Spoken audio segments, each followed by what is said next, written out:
अभी हम चैप्टर 1 मेरी बात सेकंड होगी क्या?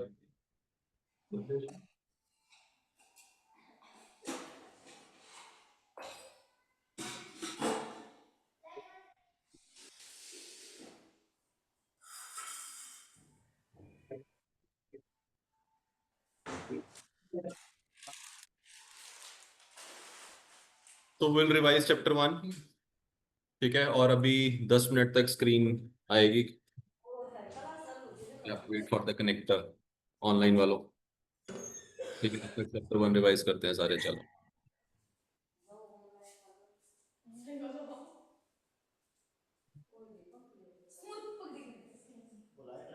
स्क्रीन शेयर हो रही है?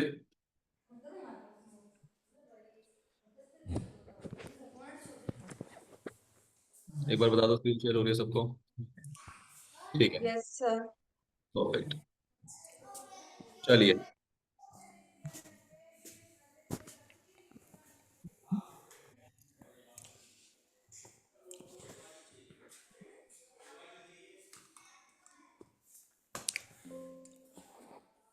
कहाँ से शुरू करेंगे? मैनेजमेंट से।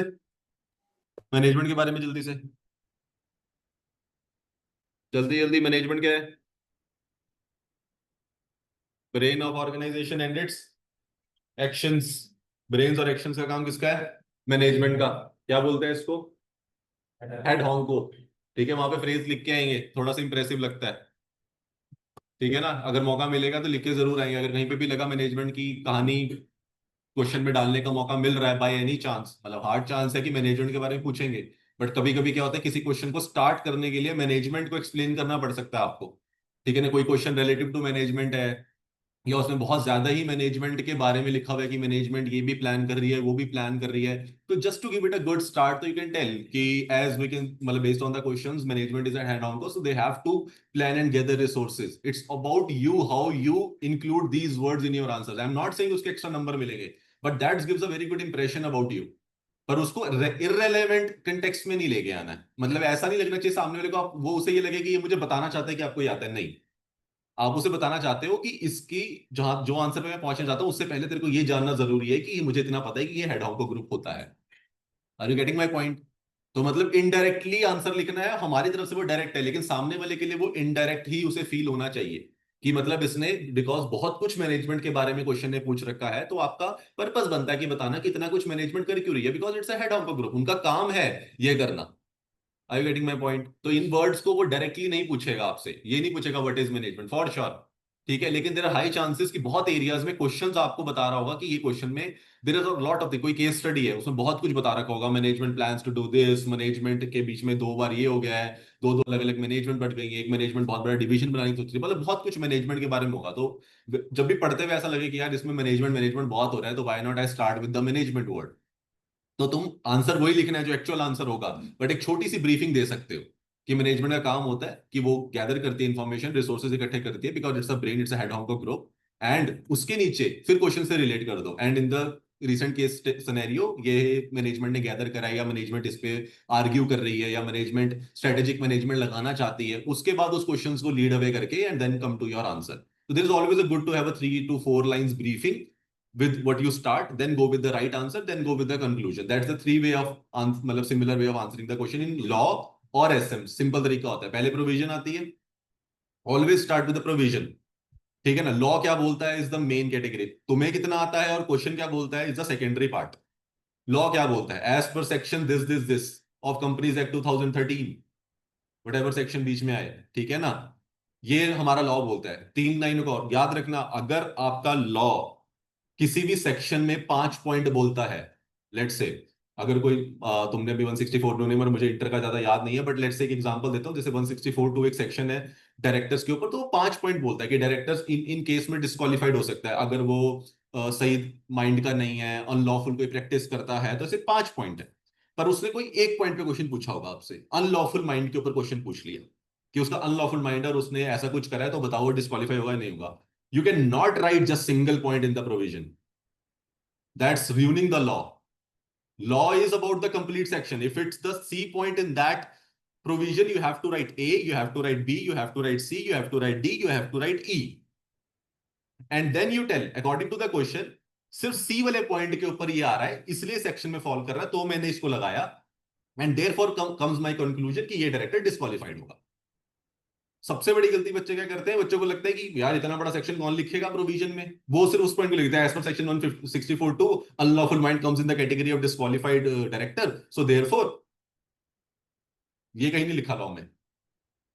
लॉ 164(2) शुरू हुआ था पहले पॉइंट से, ए से, आपको ए लिखना पड़ेगा, फिर बी लिखना पड़ेगा, पहले पूरा प्रोविजन एक्सप्लेन करेंगे। If it is 6 line provision, you have to write, there is no alternative in that part, sorry. Law वही होता है जो होना होता है। You can not, you can, what you can do, आप अकॉर्डिंग टू क्वेश्चन को बहुत ब्रीफ कर सकते हो, बिल्कुल डायरेक्टली सीधा रिलेट कर दो, ज्यादा कहानी मत पाओ, कोई बात नहीं। कंक्लूजन एक लाइन का, as you can see, 164(2) states unlawful mind is can be called as a disqualified, so the director is disqualified, बात खत्म। अकॉर्डिंग टू क्वेश्चन 2 लाइन में चलेगा चलेगा, कंक्लूजन 2 लाइन में चलेगा चलेगा, प्रोविजन 2 लाइन में खत्म कर सकते हो, नहीं कर सकते। इसे यही करना है, पहले छोटी सी प्रोविजन देनी है कि भाई मुझे पता है कि मैनेजमेंट के बारे में और मैनेजमेंट का काम है, ये जो क्वेश्चन बता रहा है, तो आई एग्री कि मैनेजमेंट में ये सब होता होगा। Now coming to the question, ये हो रहा है, then coming to the conclusion कि हमारा कौन से सेक्शन का आया, let's say forward integration, backward integration, what जो भी किसी भी पार्ट का क्वेश्चन आएगा, देन हम उसको एक्सप्लेन कर देंगे। ठीक है, आंसर लिख के आएंगे एक मैच्योर इंडिविजुअल की तरह, कि लगना चाहिए कि भाई ये बंदा तैयार है इंटर से फाइनल में ट्रांसफर करने के लिए, सिंपल सा पर्पस है। उन्हें उन्हें तुम्हें कुछ और जज करके नहीं भेजना, इतना सारा जो डेटा है वो तुमसे सारा कुछ नहीं पूछ सकते पेपर के अंदर। तो what they can do is they have to understand, they have to get a feel that you are ready to transfer to the finals, simple, बस वो फीलिंग देके आनी है।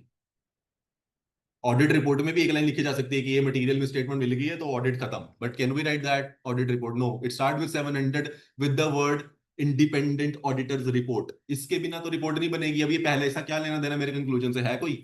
नहीं है ना। But step 1, step 2, step 3, step 4, step 13 तक आपको 13 की 13 पॉइंट लिखते हो हर रिपोर्ट में, unmodified, modified, adverse, disclaimer, doesn't matter, you have to write all 13 points to make it an audit report. क्या मतलब है उसका? भाई दैट्स अ लॉ, वो ऑडिट का लॉ है, समझ रहे हो? ठीक है, पेपर के अंदर हमारे को क्या, पूरी पूरी नहीं लिख सकते, तो वो कहते हैं सिर्फ बेसिस ऑफ ओपिनियन के ऊपर आप पॉइंट दे दो, तो वहां बेसिस ऑफ ओपिनियन बता के आते हो।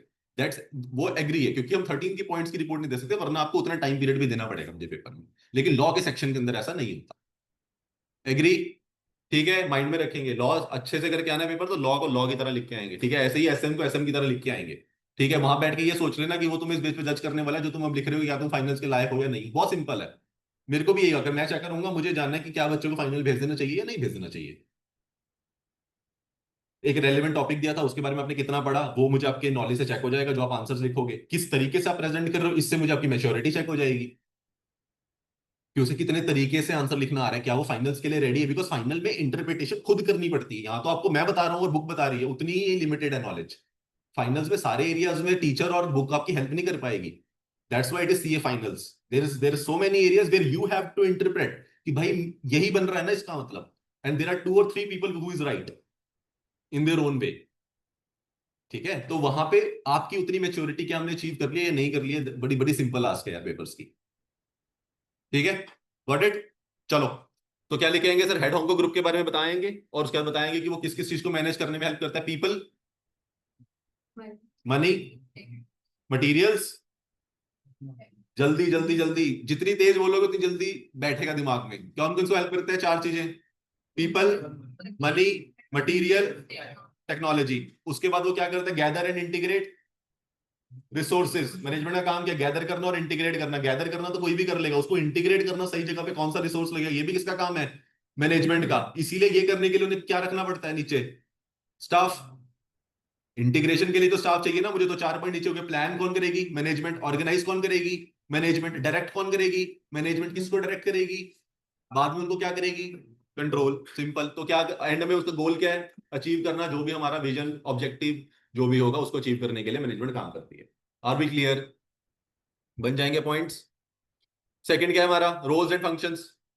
कैसे याद किया था हमने, रोल्स का आर और एल, फंक्शंस का एफ और सी। आर से क्या था, resources, integration of resource. R से पूरी स्ट्रेटेजिक मैनेजमेंट में रिसोर्सेज ही है, ठीक है ना। डबल थॉट आना ही नहीं चाहिए, जहां पे आएगा मैं बताऊंगा कहाँ आएगा। उसके अलावा सारे में कुछ भी आए, आर आर इज रिसोर्सेज, बात खत्म, ठीक है। Integrate resources. दूसरा क्या है, एल लीडरशिप। उसके बाद फंक्शंस का, एफ से फंक्शनल प्रोसेस और सी से चेंज, ठीक है, क्लियर है।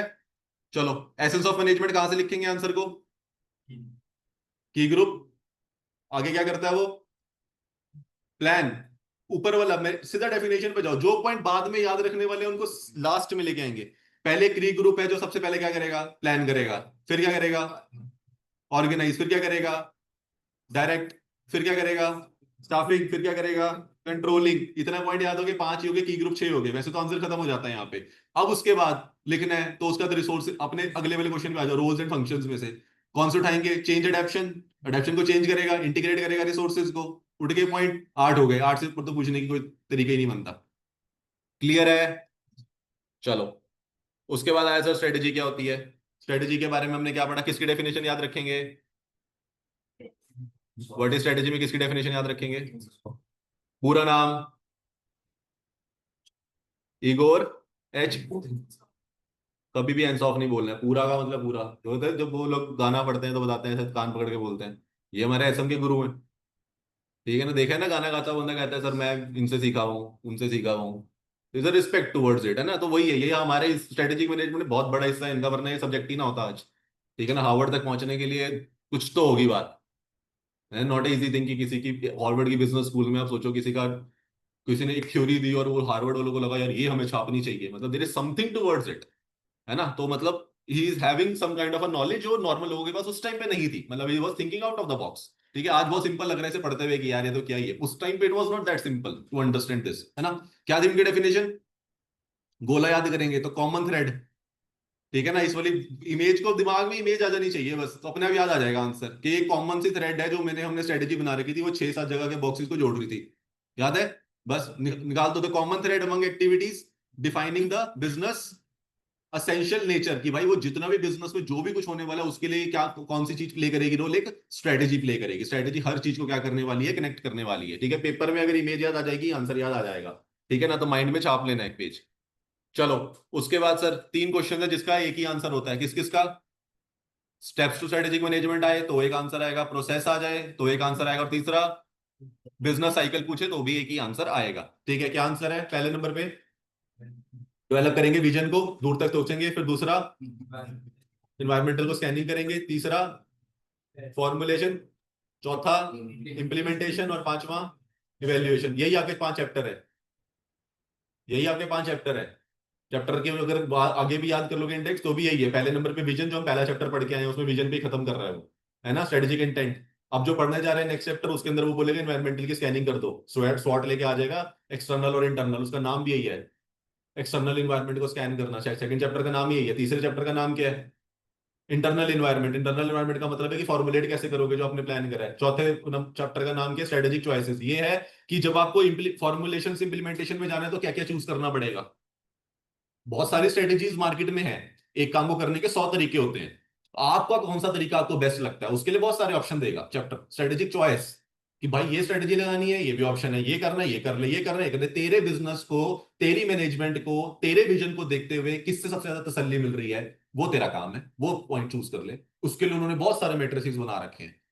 अगर आपके बिजनेस को ऐसे इवेल्युएट करके अच्छा लग रहा है, ऐसे कर लो। जैसे हमारे अकाउंटिंग एस्टिमेट्स होते हैं, अकाउंटिंग एस्टिमेट्स क्या कहते हैं, एस्टिमेट का कोई एक तरीका नहीं होता, best suited to your business estimate होता है। वही वाला काम स्ट्रेटेजिक चॉइसेस है भाई। स्ट्रेटेजीज तो बहुत तरीके से बहुत लोग बना सकते हैं, what suits your business according to your vision, is the best strategy for you. अगर वो फेल हो गई तो go for the another one.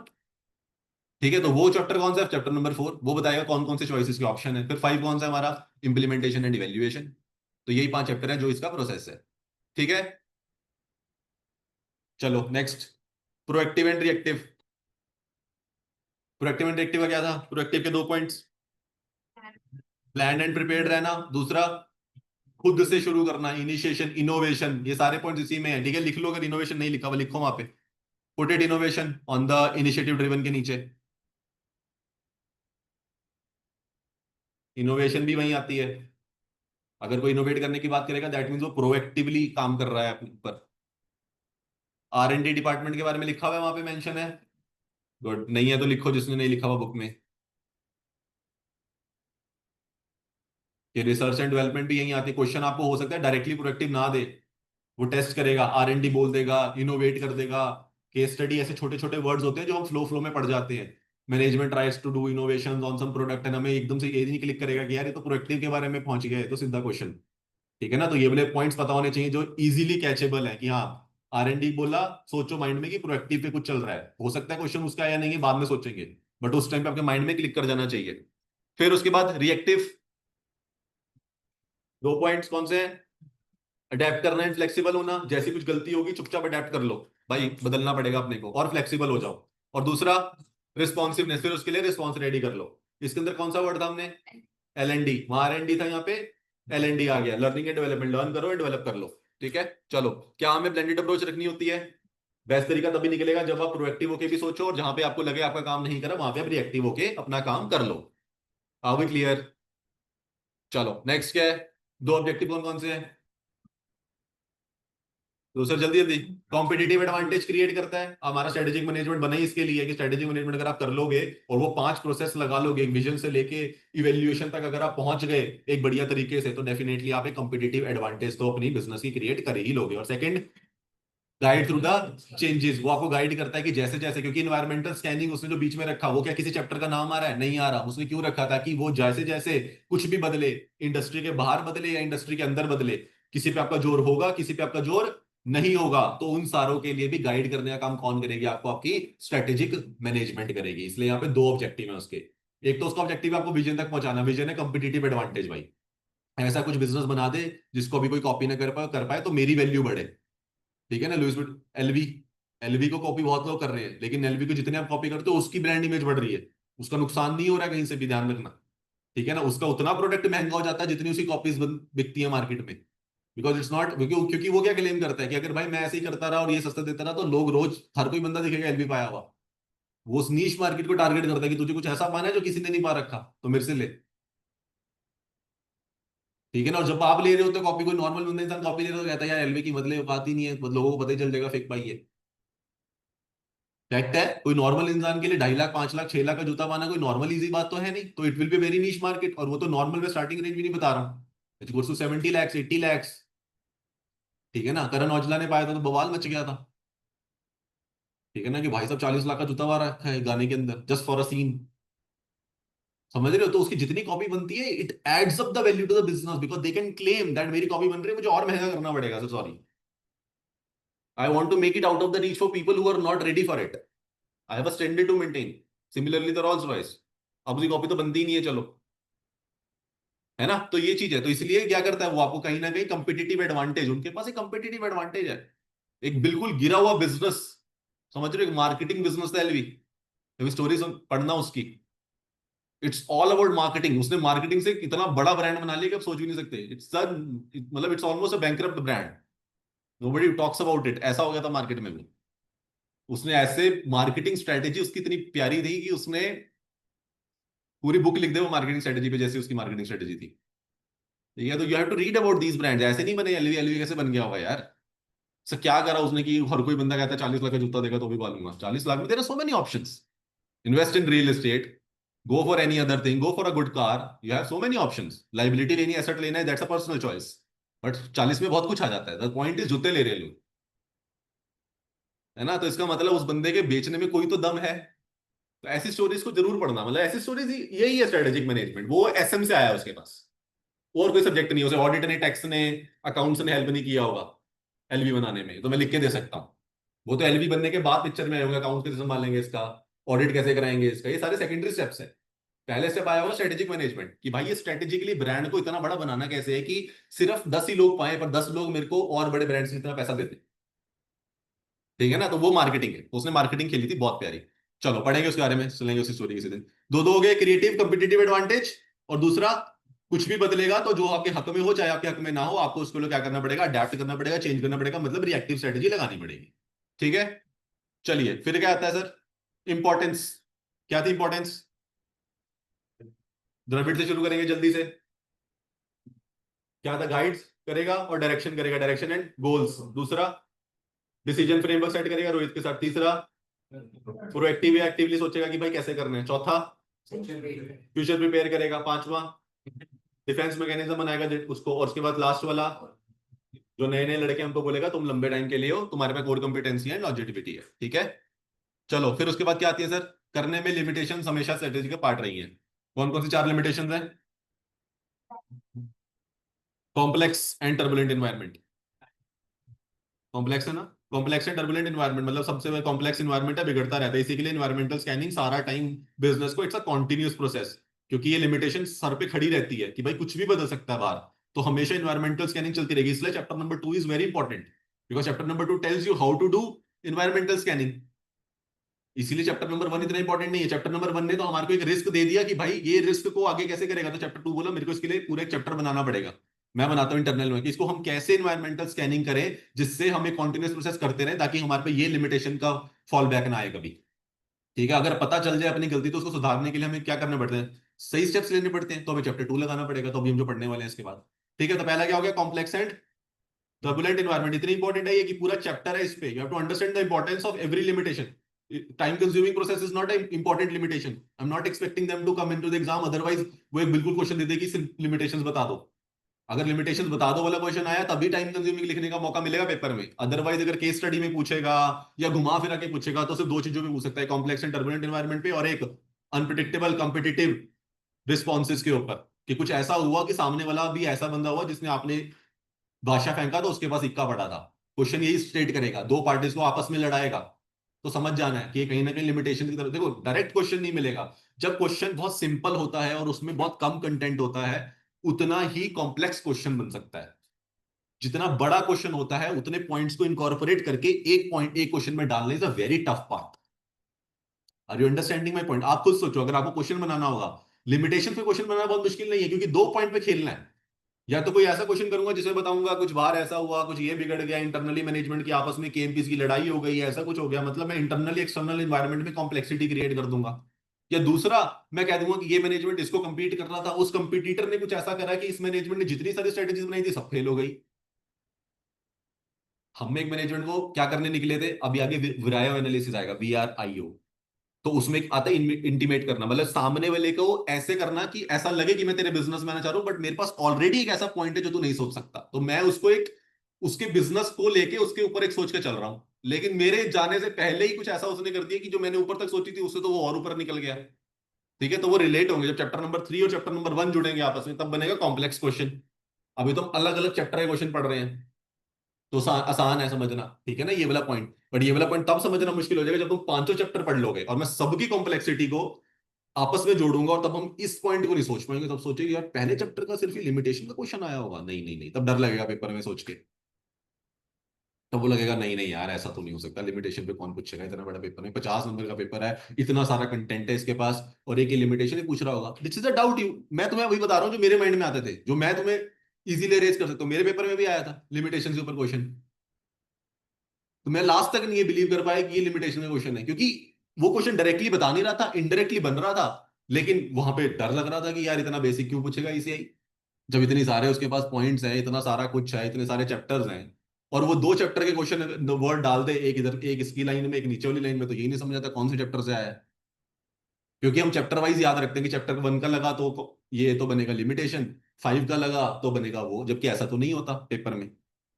वो रिलेटेड क्वेश्चन है, वर्ड वहां का उठाएगा, पूछ तो लिमिटेशन भी सकता है। ठीक है, तो ये डर से क्या करना है उस टाइम पे, सोचना है कि मैंने बताया था कि दो ही ये सोचते थे, आपस में लड़ाएगा दो बंदों को, और एक को बताएगा एक ने आउट परफॉर्म कर दिया दूसरे को, तभी ये लगेगा पॉइंट, अनप्रिडिक्टेबल कॉम्पिटिटिव रिस्पॉन्सेस। एक ने कुछ सोचा था, उसने आउट प्ले कर दिया। जैसे क्रिकेट में चलता है, बॉलर कुछ सोच के आता है, सामने वाला स्टेप आउट कर लेता है, दैट्स एन आउट प्ले। उसे उम्मीद ही नहीं थी, और सामने वाला प्रिपेयर था कि बाउंसर आएगी, स्लोअर आ गई, दैट्स अ रिस्पॉन्स। अनकम्पिटिटिव, अनप्रिडिक्टेबल था यार। बंदा कहता है यार स्लोअर तो सोची नहीं थी भाई, ओवर की लास्ट बॉल, एक बॉल पे एक रन चाहिए, कौन स्लोअर डालेगा? बुमराह जैसे बंदे सोचोगेगा तो ये तो यॉर्कर ही आएगी, that's a predictable response. Are you getting my point? तो ये वाली चीजें वहां याद रखनी है पेपर में। चलो, चार कौन कौन से हैं? पहला, कॉम्प्लेक्स एंड टर्बुलेंट एनवायरनमेंट। दूसरा, टाइम कंज्यूमिंग। तीसरा, कॉस्टली। चौथा,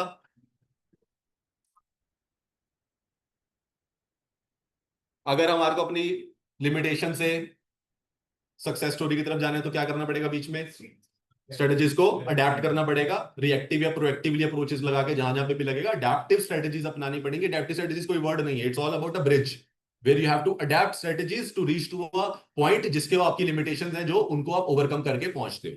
ठीक है, ये कैसे बनेगा? चैप्टर 2, 3, 4 सब सिखाने वाला है कि हम कैसे अडेप्ट करेंगे स्ट्रेटेजीज को। चलो, आ जाओ आगे। कितने लेवल होते हैं ऑर्गेनाइजेशन में? कौन कौन से?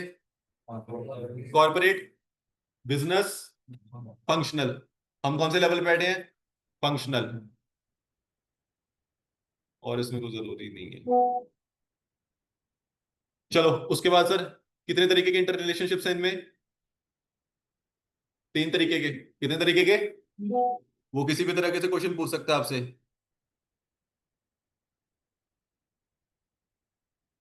कौन कौन से हैं पहले नंबर पे?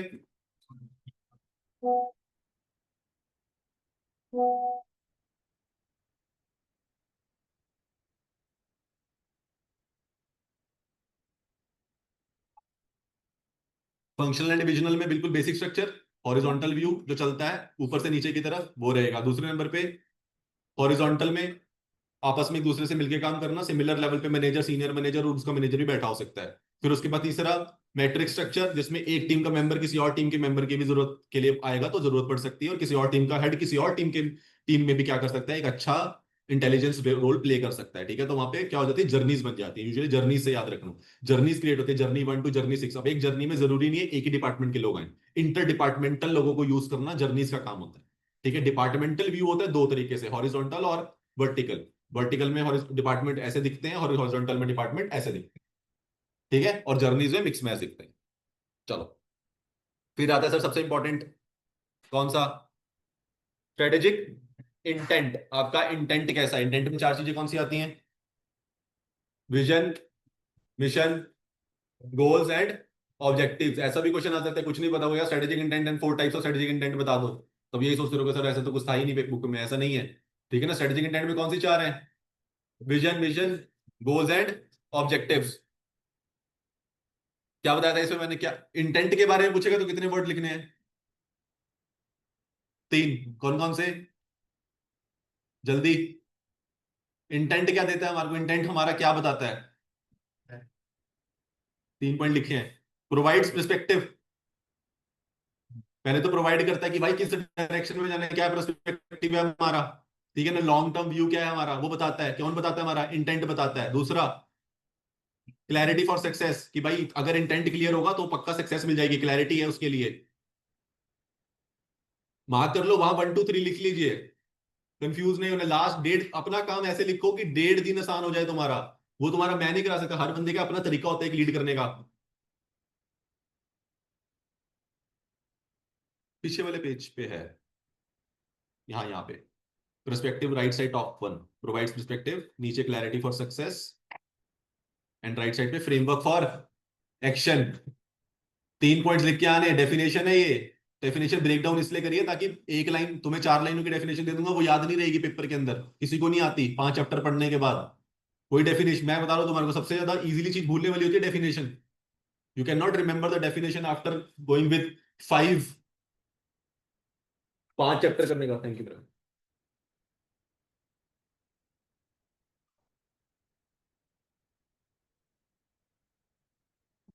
चलिए, कौन कौन से 3 पॉइंट है? बिल्कुल।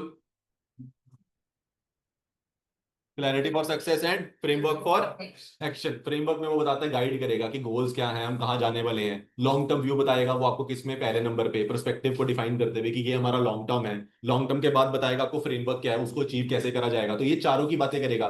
पहले नंबर पे प्रोवाइड पर्सपेक्टिव मतलब विजन, विजन बताएगा लॉन्ग टर्म विजन क्या है। फिर उसके बाद नीचे जो फ्रेमवर्क फॉर एक्शन, गाइड करना क्या मिशन और गोल्स बना के कि भाई ये तुम्हारा मिशन है, ये है, इस तरीके से हम चलने वाले हैं आगे। और उसका क्लैरिटी फॉर सक्सेस में लास्ट में क्या अचीव करने का काम, की कैसे अचीव करा जाएगा। जो ये बताने वाला स्ट्रेटेजिक इंटेंट में जो चार चीजें आती है उसकी डेफिनेशन में से छुपी हुई है, बस उनका नाम अलग अलग है। ठीक है, विजन को एक्सप्लेन करना होगा तो आप उसके अंदर क्या लिख सकते हो, प्रोवाइड पर्सपेक्टिव की डेफिनेशन विजन में आ जाएगी। Vision offers a long time view of how the organisation will achieve its vision. बन रही है। तो यहीं से स्ट्रेटेजिक इंटेंट कहीं अलग से नहीं आया, स्ट्रेटेजिक इंटेंट में से ही चारों चीजें निकालनी है उसने। क्लियर। इसको ऑन कर लें एक बारी।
चलो जी।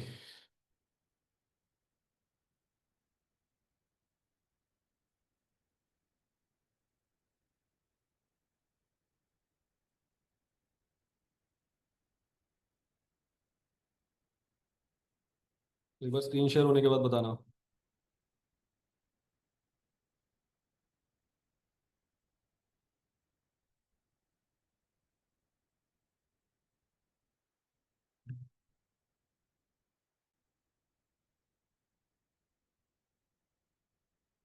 स्क्रीन क्लियर है।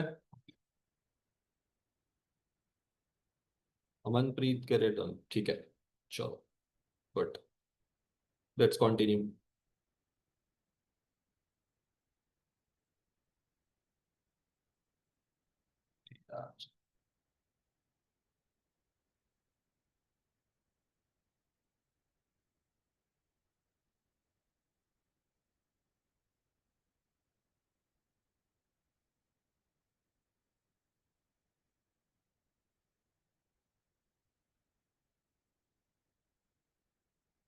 चलो जी।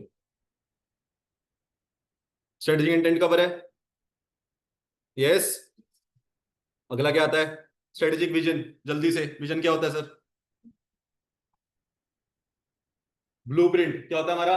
Blueprint of the companies future position क्या रहेगी, ठीक है ना, लॉन्ग टर्म व्यू क्या है, कैसे दिखेगा, ये क्या देता है हमारे को, पेनोरामिक व्यू देता है, मतलब एक clear where we are to go. Questions mark करेंगे हर किसी चारों पॉइंट में, चार क्वेश्चंस अचीव होते हैं, ठीक है, तो वो क्वेश्चंस आपको पता होने चाहिए। मिशन में भी हमने क्वेश्चन मार्क किया था, यहाँ पे मार्क करेंगे क्या, where we are to go, पहले वो बताते हैं कहाँ जाने वाले, हमारा लॉन्ग टर्म व्यू क्या है, हम कहाँ देख रहे हैं, पर्टिकुलर डायरेक्शन क्या है, स्ट्रेटेजिक पाथ क्या है, मतलब कहानी ये है कि हम कौन सी डायरेक्शन पे चलने वाले हैं, ये हमारे को विजन स्टेट कर देता है। बीच में कितने मोड़ आएंगे, कितनी जगह पे रुकना पड़ेगा, कितनी जगह पे घूमना पड़ेगा, ये सब हमारा काम है मिशन गोल और ऑब्जेक्टिव का, ठीक है ना। वो बता देता है कि भाई यहाँ पहुंचना, जैसे हमने डिसाइड कर लिया कि हम यहाँ से स्पीति जाने वाले हैं, ये विजन है। अब बीच में हमारे को कौन सा वाला रास्ता लेना है, शिमला से होते हुए जाना है, इधर से होते हुए जाना है, वो सारा क्या है, वो मिशन है। छोटे छोटे मिशन बना रहे यार, इधर की साइड से जाएंगे कि नॉर्थ की साइड से। I getting my point. तो कितना घूमना है, कहाँ रुकना है, ये सारे मिशन ऑब्जेक्टिव और गोल का हिस्सा होते हैं। विजन क्लियर है बहुत कि भाई वहीं पहुंचना है एंड में, ठीक है। चलो उसके बाद सर, कम्युनिकेशन एंड मोटिवेशन। बहुत क्वेश्चंस के अंदर मैं बता रहा हूँ तुम्हारे को, मैंने बहुत तंग करने के लिए ये दो वर्ड बहुत जगह पे डालने हैं केस स्टडीज में। अगर तुमने ये दोनों वर्ड पढ़ के ये ना रिलेट किए विजन का क्वेश्चन है तो विजन नहीं समझ आएगा, मैं पहले बताता हूँ, ठीक है। क्योंकि ये काम है क्या, कम्युनिकेशन बताना एंड मोटिवेशन देना, कम्युनिकेट करना कि भाई विजन हमारा क्या है। जब अगर किसी को यही नहीं पता, जब मान लो हम चार दोस्त जा रहे हैं, किसी को मैंने यही नहीं बताया कि हम स्पीति जा रहे हैं, तो क्या एक्साइटमेंट ही नहीं आएगी, बंदे को लगेगा यार ये तो रोज भी मेरे को लेके जाता है, क्या पता अगले चौक तक जा रहा हो। द पॉइंट इज कि मुझे कम्युनिकेट तो उसे करना पड़ेगा ना उस चीज को अचीव करने के लिए, कि अच्छा वो चारों भी रेडी है, पता चले किसी को कोई काम था मैंने बताया ही नहीं, आधे रास्ते से भी मुड़ना पड़ सकता है मुझे। तो इसलिए क्या जरूरी है सबसे ज्यादा विजन के टाइम पे, कम्युनिकेशन, कि भाई क्या डायरेक्शन है, कहाँ जाना है, कहाँ पे पहुंचना है, ये बता दो पहले, और साथ में मोटिवेट भी करना पड़ेगा उनको कि भाई चलना पड़ेगा, जाना है यार, ऐसे तो रह जाएगा, ठीक है। तो इसलिए कम्युनिकेशन एंड मोटिवेशन क्लियर है। डेफिनेशन लिखनी होगी तो भी यहीं से ही बनेगी, कहीं और से नहीं बनेगी। विजन क्या होता है, ब्लूप्रिंट ऑफ द ऑर्गेनाइजेशन होता है, एक क्लियर व्यू देता है, ये बताता है where are we to go, ठीक है, स्ट्रेटेजिक पाथ डिसाइड करता है, उसका पर्टिकुलर डायरेक्शन पता चलती है कंपनी के बारे में, कम्युनिकेट करता है मैनेजमेंट को कि हमारी एस्पिरेशंस क्या हैं, और मोटिवेट करता है फंक्शनल लेवल वाले लोगों को कि भाई ये अचीव करना कितना जरूरी है। ऐसे ही बनानी है डेफिनेशन। अगर मैंने तुम्हें डेफिनेशन दी, मैं तुम्हें बता रहा हूं, the least thing remembered in the exam is definition. बाकी सब याद रह जाता है, पॉइंट्स याद रहते हैं, बट डेफिनेशन नहीं याद आती। अपने हिसाब से कुछ बना के आओगे, एक्स वाई जेड लिख के आओगे, वो तो बिल्कुल ही गलत है, ठीक है। तो इसलिए इस पॉइंटर से डेफिनेशन याद करना बहुत आसान होता है, ठीक है। चलो मुश्किल क्वेश्चन आ गए क्या, असेंशियल्स क्या है, चार असेंशियल्स है कौन कौन से। पहला चैलेंज आ गया, दूसरा इंटेलिजेंट होने चाहिए इंटरप्रेन्योरशिप, तीसरा एंथुजियास्टिक मतलब मोटिवेशन से ला रहा है, मोटिवेटेड होने चाहिए, चौथा डायरेक्शन। तो ये वाली पॉइंट भी अगर देखा जाए तो वहीं छुपे हैं। डायरेक्शन का वर्ड भी हमने विजन की डेफिनेशन में बोला था, मोटिवेशन का वर्ड भी हमने वहां पे बोला था, ठीक है। तो वहीं से पॉइंट निकल के आएंगे, कहीं और से नहीं आएंगे। फिर उसके बाद सर, दो दो ऐसी चीजें जिनका आंसर सेम बनता है, एक मिशन का और एक गोल में एक ही कॉमन आंसर है, कि ऑर्गेनाइजेशन गोल कैसे अचीव करें, या फिर why why should an organisation have a mission, क्यों होना चाहिए। ये सारे दोनों पॉइंट्स कहां से आ रहे हैं, एक ही आंसर से आ रहे हैं। कौन कौन सा, पहला यूनानिमिटी ऑफ पर्पस, कि भाई पर्पस एक बार एवरीवन अलाइन कर दो, पहले सबको बता दो कि भाई क्या अचीव करने वाले हैं, उन्हें एक विजन दे दो, विजन के बेसिस पे एक विजन डिफाइन कर दो कि इसको अचीव करने के लिए इस डायरेक्शन में जाना पड़ेगा, एक स्ट्रेटेजिक पाथ दे दिया मिशन के नाम से, कि भाई सारे पहले शिमला चल रहे हैं, बात खत्म, पहले शिमला हमारा मिशन है, पहले सबको अलाइन करते हैं, यूनानिमिटी ऑफ पर्पस अगर हाँ यार शिमला चलते हैं, पहले तो एक दिन शिमला रुकेंगे, पहला। दूसरा, रिसोर्स के एलोकेट करेंगे कि कैसे कैसे क्या क्या करने वाले हैं। फिर उसके बाद वही पॉइंट जो ऊपर से थे, मोटिवेशन चाहिए बिल्कुल। उसके बाद वहां का क्लाइमेट, ऑर्गेनाइजेशन क्लाइमेट क्या है। फिर तो वैसे हमने किसके साथ फोकल पॉइंट पढ़ा था, सेकंड पॉइंट पे, याद रखना है पहले यूनानिमिटी ऑफ पर्पस किसके लिए, फोकल पॉइंट के लिए। तो शिमला क्या था, फोकल पॉइंट, तो पर्पस दिया कि पहले यहाँ चलेंगे, क्लियर है। याद रखना है, मैं नहीं बताऊंगा तो तुम्हें नहीं भूलना है। फिर उसके बाद resource allocation, motivation, organisation climate, फिर कौन कौन क्या क्या करने वाला है, तू ये ले आइयो मैं वो ले आऊंगा, तू ये करेगा मैं वो करूंगा, और लास्ट में परफॉर्मेंस की असेसमेंट फाइनली पहुंचने के बाद। क्लियर है। मुश्किल है क्या, तुमने पढ़ा नहीं है 1.5 दिन से, पर फिर भी क्या कुछ पॉइंट क्लिक कर रहे हैं 2 3 दिन की छुट्टी के बाद, बस फिर पेपर में भी कर जाएंगे। चलिए नेक्स्ट क्या है सर, स्ट्रेटेजिक इंटेंट, मिशन, पूरा पेज मिशन को डेडिकेटेड है। क्या हमने नीचे वाला पॉइंट पढ़ लिया, इंपॉर्टेंस वाला, इंपॉर्टेंस में वही लिख के आना है, इंपॉर्टेंस आ जाए, why should have a mission आ जाए। जब तक वो ये नहीं पूछता ना मिशन के लिए वो कौन से 5 पॉइंट है जिनके बेसिस से मिशन अच्छा लगता है, उसके अलावा मिशन का एक ही आंसर है ये। अदरवाइज वो पूछेगा मिशन कैसे डिसाइड करते, तो वो आएगा प्रिसाइज होना चाहिए, ये होना चाहिए, वो होना चाहिए, स्मार्ट होना चाहिए, पर उसके अलावा ये आता है। चलो अपना मिशन कौन सा वाला क्वेश्चन सॉल्व करता है, मिशन का कौन सा क्वेश्चन है?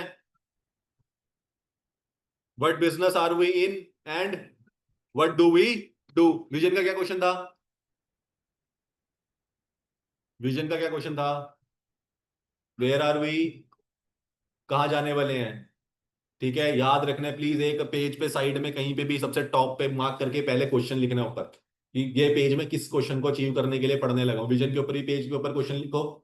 लिखो लिखो जल्दी लिखो, देखो मत मेरी शक्ल, जल्दी लिखो। स्ट्रेटेजिक इंटेंट विजन लिखा है जहां पे, उसके ऊपर क्वेश्चन लिखो। वेयर वी आर टू गो।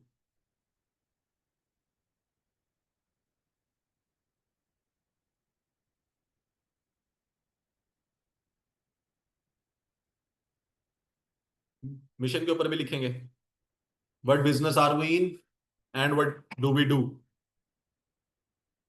क्योंकि मिशन में बहुत सारे क्वेश्चन अचीव करने होते हैं, तो दो मेन क्वेश्चन हमने यहाँ पे डाले हैं। ऐसा नहीं है कि नीचे पूरी लाइन लिखी हुई क्वेश्चंस की लिस्ट है, लेकिन ये दो मेन क्वेश्चन है जिससे आपका मिशन पता चलता है। ऑनलाइन वाले सारे लिखेंगे, आई एम नॉट एक्सपेक्टिंग कि आप लोग नहीं लिख रहे हो। एक बार थम्स अप देंगे अगर लिख लिया तो।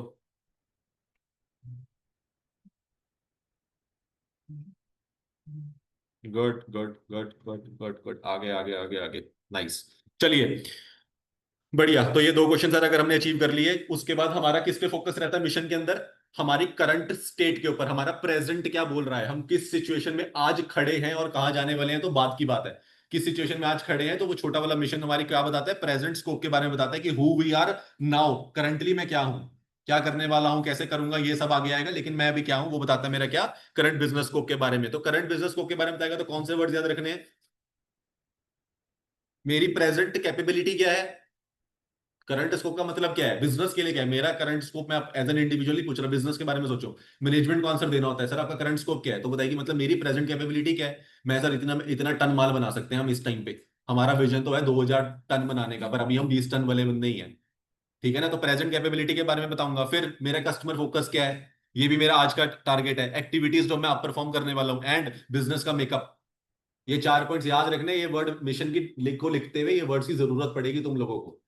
ठीक है, मार्केट ये पढ़ने वाली है जरूरत, मिशन का कहीं भी नाम आएगा इन चारों वर्ड्स के अराउंड घुमा देना आंसर को, उसे मौका नहीं देना काटने का नंबर।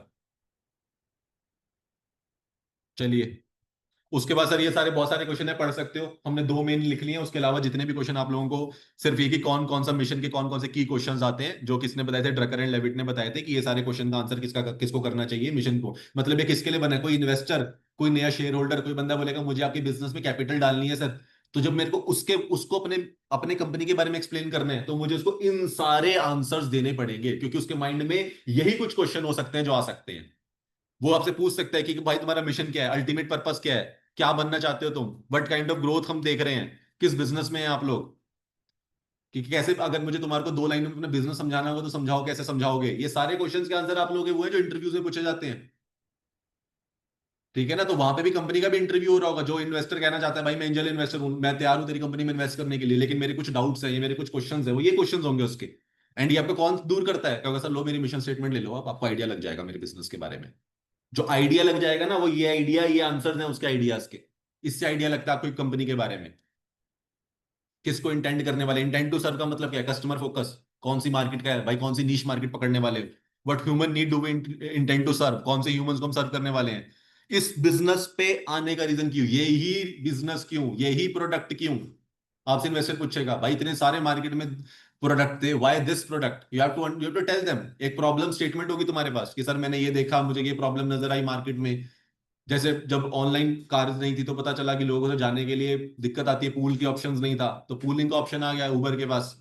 ठीक है ना, तो वो कैसे आया, प्रॉब्लम स्टेटमेंट से ही ये क्या आता है, एक प्रोडक्ट की लॉन्चिंग होती है कि सर प्रॉब्लम आ रही थी तो प्रोडक्ट लॉन्च कर दिया। तो ये सारे आंसर्स कौन देता है, मिशन देता है। कभी विजन आंसर नहीं देता, विजन एक एक देता है, एंड पॉइंट। सारे छोटे छोटे आंसर्स कौन देगा आपको, मिशन देगा, पेपर में घुमाने के लिए तुम्हारे को। हो सकता है कैसे जज करे, ऐसे जज कर ले, कैसे जज करेगा, पूरा क्वेश्चन बनाएगा एक बहुत प्यारा से इसके ऊपर, और बोलेगा कि कंपनी ने ये 6-7 वादे करे हैं, अब उनमें से कौन सा वादा है जो मिशन है, बाकी कौन से वादे हैं जो मिशन है।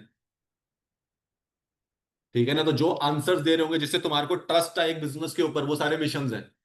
जो तुम्हारे को एक लाइन में ये बता दे कि क्या करती है कंपनी, वो विजन है। ठीक है, incomplete answers are always missions. A complete answer is a vision. समझे?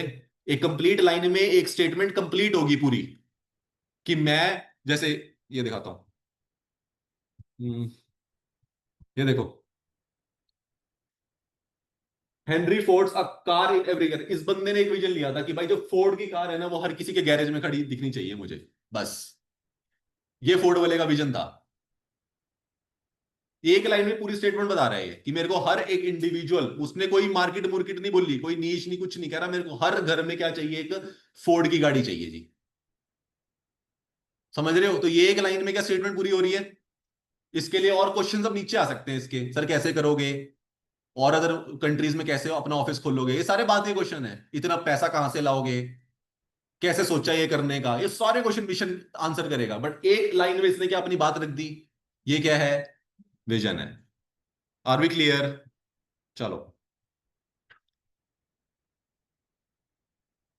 अब क्वेश्चन आता है सर, जो हमने क्वेश्चन पढ़ा था, व्हाट बिजनेस आर वी, वो किस तरीके, दो तरीकों में हो सकता है, कौन कौन से? प्रोडक्ट में हो सकते हो, या मार्केट ओरिएंटेड व्यू में हो सकता है। तो बता सकते हो सर मैं ये मार्केट कैप्चर करने वाला हूँ, या मैं ये प्रोडक्ट कैप्चर करने वाला हूँ। जैसे अगर आप देखोगे नीचे कैसे, इंडियन ऑयल का एग्जांपल है कि सर मुझे ऑयल एंड गैसोलीन प्रोडक्ट्स में जाना है, लैक में कहता है मुझे कॉस्मेटिक्स में जाना है, इंडियन ऑयल क्या कहता है, मुझे कौन सी मार्केट में जाना है, जहां पे मार्केट क्या करे, कस्टमर की नीड्स को सर्व करे, जो एवरीडे नीड है भाई सर, मुझे वो काम करना है, जो बंदा जिसके बिना रह ही नहीं सकता, नेसेसिटी। बंदा बाहर निकलेगा तो तेल चाहिए ही चाहिए, मैं पेट्रोल पंप भी खोल लूंगा। ठीक है ना? तो ये क्या है, ये हमारा मार्केट ओरिएंटेड अप्रोच है। फिर आता है सर, अच्छा क्वेश्चन कौन सा सर, करेक्टरिस्टिक्स क्या होती है गुड विजन स्टेटमेंट की? जल्दी। प्रिसाइज होनी चाहिए, क्लियर होनी चाहिए, फिजिबल या फ्लेक्सिबल होनी चाहिए, डिस्टिंक्टिव होनी चाहिए, और मोटिवेटिंग होनी चाहिए। चलिए, गोल्स के बारे में हमने ऊपर एक आंसर पढ़ लिया था। मिशन और गोल्स के कॉमन आंसर हम ऊपर पढ़ के आ रहे हैं ना, unanimity of purpose, resource allocation, याद रखना है वो गोल का आंसर है। ठीक है ना? गोल्स में वही पूछा जाता है ज्यादातर। ठीक है, तो वो वाला नहीं भूलना, कहीं सोचो यार सर गोल वाले पेज पे तो ऐसा कुछ था ही नहीं, गोल्स पे वहां पे भी क्या है, आंसर है। सर करेक्टरिस्टिक क्या होती है मीनिंगफुल ऑब्जेक्टिव की? एक ऑब्जेक्टिव क्या करना होना चाहिए, क्लियर डेफिनेशन देना चाहिए। उसके बाद बेसिस बनना चाहिए डिसीजन मेकिंग का, कि सर ये मेरा ऑब्जेक्टिव था इसलिए मैंने ये डिसीजन लिया। कंक्रीटनेस एंड स्पेसिफिसिटी, एक स्पेसिफिक किस चीज के लिए मैं, क्योंकि ऑब्जेक्टिव क्या होगा, किसी पर्टिकुलर मिशन को अचीव करने के लिए ऑब्जेक्टिव रखा होगा। ऐसा नहीं होगा कि ऑब्जेक्टिव डायरेक्टली विजन से रिलेट हो रहा होगा, नहीं, डायरेक्टली किसी अपकमिंग मिशन से रिलेट हो रहा होगा। सर ये करना था, ये डिपार्टमेंट को ये वाला गोल दिया था इस वाले क्वार्टर का, तो उसके लिए ये ऑब्जेक्टिव सेट किया है हमने। तो वो एक कंक्रीटनेस है सर, ये कंक्रीट ऐसा काम होगा, और ये स्पेसिफिकली इस तरीके से काम करेगी चीज। ठीक है, मेजरेबिलिटी होनी चाहिए, कंट्रोलेबिलिटी होनी चाहिए, कोरिलेशन करना चाहिए अदर ऑब्जेक्टिव के साथ, आपस में मिलकर रहना चाहिए। 4-5 पॉइंट कोई से भी उठा सकते हो, जोन से भी इजी लगे, कोई ऐसा नहीं है कि सारे याद करने हैं। ठीक है, याद करने हैं, ये बेसिक आंसर पेपर में सबसे ज्यादा मिस होते हैं।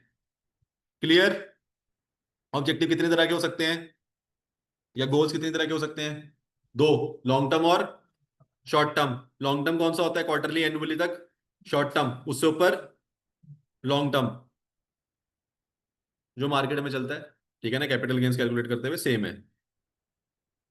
फिर एक प्यारा सा क्वेश्चन याद रखना है, मार्क करना है इसको, इंपॉर्टेंट है ये, कि रोल्स एंड फंक्शंस क्या होते हैं ऑब्जेक्टिव्स के। सबसे बढ़िया ऑब्जेक्टिव बनाते हैं किसने, ताकि हमें टारगेट, कौन से परफॉर्मेंस टारगेट्स क्या है हमारे, कि हम कैसे रिजल्ट्स को अचीव करेंगे। नीचे से ऊपर, बिल्कुल। पहले नंबर पे किससे, बेंचमार्क फॉर इवैल्यूएशन, कि सर एक बेंचमार्क देंगे ऑब्जेक्टिव को करने के लिए। एक मिशन क्या है, यहाँ पे बेंचमार्क का काम करेगा। मिशन क्या है, जो मिशन रखा था वही मेरा बेंचमार्क है, कि भाई उसके लिए ऑब्जेक्टिव बनाया था वो अचीव हो रहा है या नहीं हो रहा। फिर उसके बाद उसकी डायरेक्शन एंड गाइडेंस देगा, कि भाई ऐसे करना है, ऐसे करके करोगे तो हो जाएगा। उसके बाद यार्डस्टिक्स फॉर प्रोग्रेस, और लास्ट में परफॉर्मेंस, टारगेट हुई या नहीं हुई, नीचे से। गुड। ये चीजें छोटी छोटी याद रखनी है, अपने आप याद आ जाएगा आंसर। ये भी सिंपल है, छोड़ दो, वैल्यूज में कुछ खास था नहीं। ये पेज पढ़ा था, किसी को कोई मुश्किल लगा, कोई पॉइंट है ऑनलाइन वालों, एनीथिंग अबाउट दिस? किसी ने कुछ पूछना है इस पेज के बारे में? नॉन प्रॉफिट ऑर्गेनाइजेशन है, गवर्नमेंट एंटिटी, ऐसे वो कोई भी दे सकता है, जरूरी नहीं है इन दोनों पे ही लगती हो कि strategic management, anything comes in this category. जो हमारा वो वाला चैप्टर है ना ऑडिट के अंदर, अदर एंटिटीज वाला, ऑडिट में अदर एंटिटीज वाला चैप्टर है, चैप्टर नंबर 9। उसमें से कोई भी एंटिटी यहाँ लिखी हो सकती है, कोई बड़ी बात नहीं है। एलएलपी की स्ट्रेटेजिक मैनेजमेंट कैसी होगी, तो पॉइंट्स यही रहेंगे, बस बिजनेस चेंज हो सकता है। एनपीओ हो गया, गवर्नमेंट ऑर्गेनाइजेशन होगी, और उसमें 100 तरह की और एंटिटीज हैं। तो जितनी भी एंटिटीज होंगी सारी इसी कैटेगरी में आती है। बहुत रेयर क्वेश्चन आया, ऐसा कोई क्वेश्चन पेपर में आया नहीं है।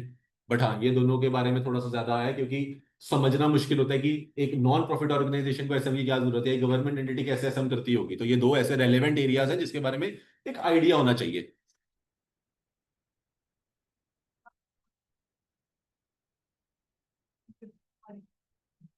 यार देखो, चैलेंजेस के अंदर क्या है, जैसे गवर्नमेंट एंटिटीज है, तो गवर्नमेंट एंटिटीज में हमेशा क्या रहता है, कहीं ना कहीं चैलेंजेस किसके रहेंगे कि पॉलिटिकल इन्फ्लुएंस हो सकता है। मतलब अगर आपने पहले, आप एक पार्टी थी, उस पार्टी के लिए आपने एक एजेंडा रखा और आपने बोला मैं अचीव करूंगा। अब मान लो पार्टी बदल गई, बीजेपी थी या कांग्रेस आ गई, कांग्रेस थी बीजेपी आ गई, लेट से अगर ऐसा हुआ, तो जो पहले आपको जिस डायरेक्शन में सपोर्ट कर रही थी, अब मान लो बीजेपी के लिए बहुत बड़ा मोटिव है ग्रीन इवेल्युएशन, लेकिन अगर मान लो कल सरकार बदल जाती है, तो क्या पता उनका बड़ा मोटिव हो ही ना ग्रीन इवेल्युएशन। वो कहे हमें तो भाई हमारे पास 100 तरह की और टेंशन है जो हमें पहले चीज हटानी है, हमें नहीं लेना देना ग्रीन इवेल्युएशन से कुछ, ये धंधा चौपट हो जाएगा। अभी नहीं तो वो धंधा चौपट हो जाएगा उतने टाइम के लिए।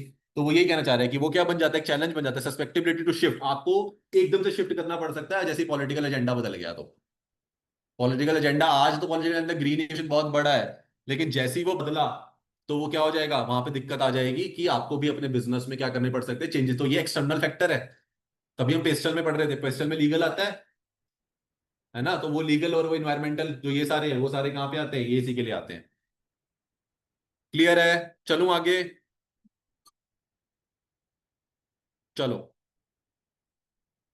आइए जी, शुरू करते हैं chapter number 2। 45 minutes to 1 hour इसको देंगे, प्यारा था, इंपॉर्टेंट है। कम से कम 12 से 13 मार्क्स का पेपर में आता ही आता है। चलिए सर, अब पहले हमने समझ लिया क्या, अब तक हम क्या समझ के बैठे थे, अब तक हम समझ के बैठे थे कि हमने ये जान लिया कि कंपनी ने एक अच्छी खासी कंपनी शुरू करी, और उस पर एक अच्छी खासी मैनेजमेंट रखी, लोग रखे, लोगों को बताया, एक मीटिंग हुई, मीटिंग में उनको विजन समझाया गया, कम्युनिकेट किया गया, प्रॉपर तरीके से बताया गया, ट्राई किया गया मोटिवेट करने का, बोला गया कि आपको अच्छे खासे इंसेंटिव्स मिलेंगे, मॉनेटरी भी मिल सकते हैं, नॉन मॉनेटरी भी मिल सकते हैं, पूरी कहानी सुनाई गई, बहुत मोटिवेटिंग सा एक सेशन रखा गया कंपनी का 2 घंटे की, जिसे टाउन हॉल बोलते हैं कंपनी के अंदर। तो एक बढ़िया टाउन हॉल हुई। उस टाउन हॉल में क्या बोला गया, उस टाउन हॉल में एक्सप्लेन किया गया कंपनी का विजन क्या है, क्यों स्टार्ट करी थी मैंने, आज इतने लोग हो गए हैं, मैंने 20 बंदों से स्टार्ट करी थी, now we are a family of 1000 people. मैं अपनी कंपनी का बता रहा हूँ, मेरी कंपनी में ऐसी टाउन हॉल्स होती है। ठीक है ना, वो स्टार्टेड विद 1990 में, हम 30 साल पहले स्टार्ट किया था, स्टार्टेड विद 30 पीपल। एक ब्रोकरेज, छोटा सा ब्रोकरेज हाउस शुरू किया था किसी बंदे ने, किम फॉर्नेस नाम थे उनके। किम फॉर्नेस से शुरू किया, 30 ईयर्स अराउंड 1990 में, आज हमने उसकी हाँ 30th एनिवर्सरी मनाई थी, राइट। तो 1990 में शुरू किया। अब उसके बाद आज वो एक one of the biggest investment banks में आता है, जिसमें हमारा इंडिया में 2200 एम्प्लॉयज हैं, और हमारे अराउंड 25 के आसपास 26 कंट्रीज में ऑफिस हैं, जहाँ पे भी अराउंड 200 200 300 लोग होंगे। तो इस तरीके से टाउन हॉल लीड होती है। तो विजन समझाया गया कि उसे विजन बनाना था कि लोग, जितने भी लोग प्लेटफॉर्म पे काम करें या ट्रेड करें, वो मेरे प्लेटफॉर्म से करें।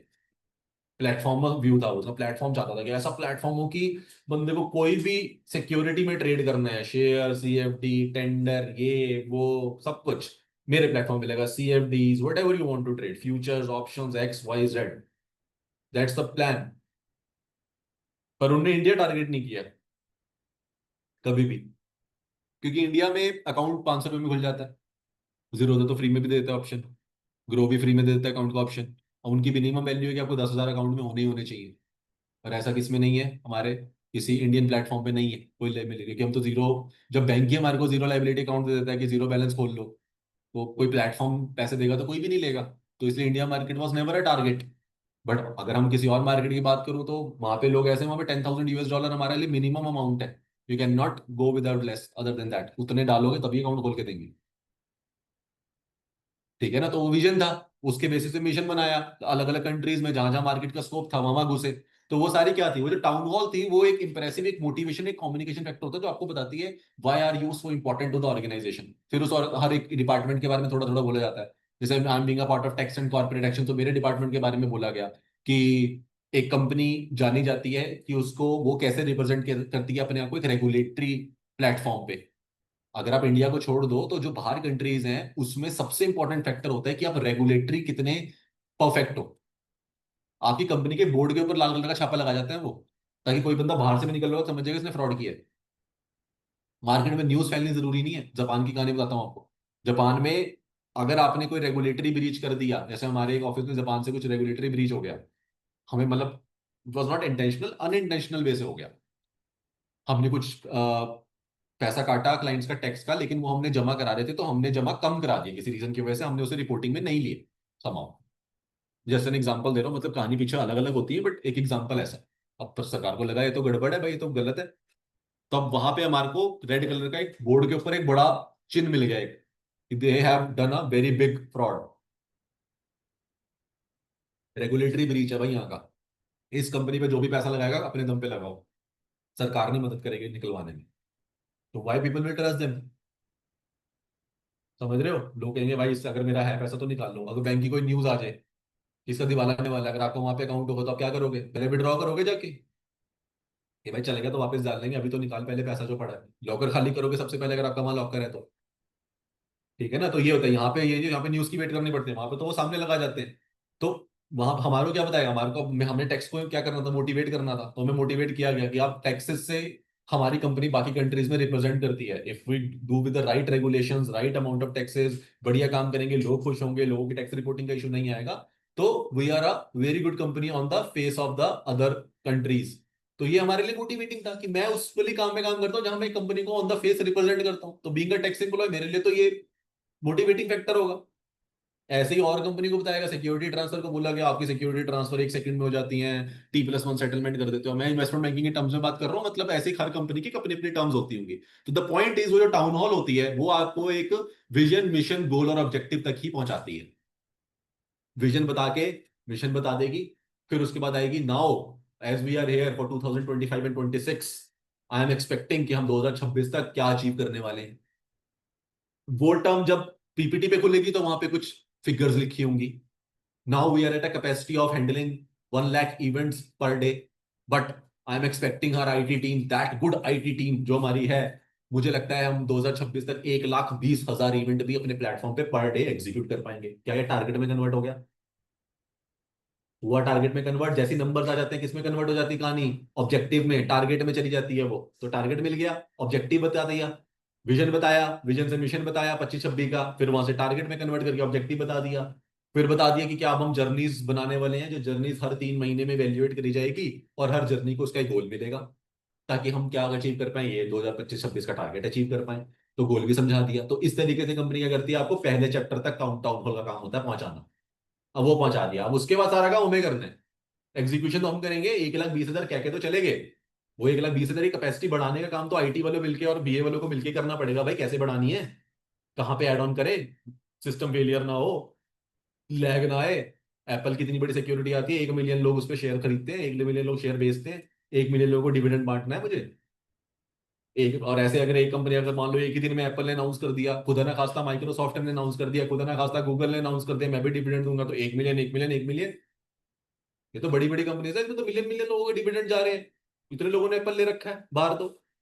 हर कंट्री में बैठे हुए वो लोग हैं। जापान का एप्पल लेके बैठा है, एप्पल लेके बैठा है, साउथ अफ्रीका का एप्पल लेके बैठा है। एप्पल किसको नहीं पता? मैं भी एप्पल के शेयर लेके बैठा हूँ इंडिया से। तो ऐसे पता नहीं कितने लोग लेके बैठे होंगे। मैं भी नेटफ्लिक्स का शेयर लेके बैठा हूँ।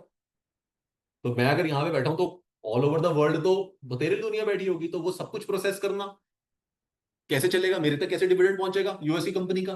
टैक्स कुछ कट के, सब कुछ कट के, राइट अमाउंट मेरे अकाउंट में पहुंचना। समझ रहे हो? तो ये सारा कुछ देखना है मुझे। तो ये सारा कुछ करने का काम क्या है? ये सारा कुछ करने के लिए अब हमें क्या करना पड़ता है? आगे बढ़ना पड़ता है फॉर्मुलेशन एंड इंप्लीमेंटेशन से। उससे पहले एक टॉपिक आता है क्या, हमारा एक्सटर्नल और इंटरनल एनवायरमेंट।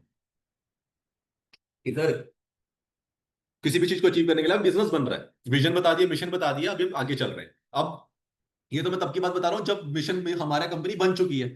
आज ये जो टाउन हॉल हुई थी, सोचो ये पहली टाउन हॉल थी जो 30 साल पहले हुई थी। 30 साल पहले तो बताया गया होगा ना मैंने कंपनी क्यों बनाई है, पहले साल का मेरा क्या टारगेट है। आज हमारे पास 100 एम्प्लॉयज हैं, let's target 1,000 employees on our website, कि हम 1,000 लोगों को हमें अपने प्लेटफॉर्म पे लेके आना है, ये हमारा टारगेट है। उस टाइम की बात करते हैं। अब उस टाइम पे जब वो कर रहा होगा तब उसे इन सारी चीजों को फेस करना पड़ा होगा। एक्सटर्नल इन्वायरमेंट, इतना कुछ बदलेगा, नॉलेज कम है, लोग कम है, तो वो सारी चीजों को कैसे मैनेज करना है वो क्या सिखाता है? Understanding the forces that shapes a business.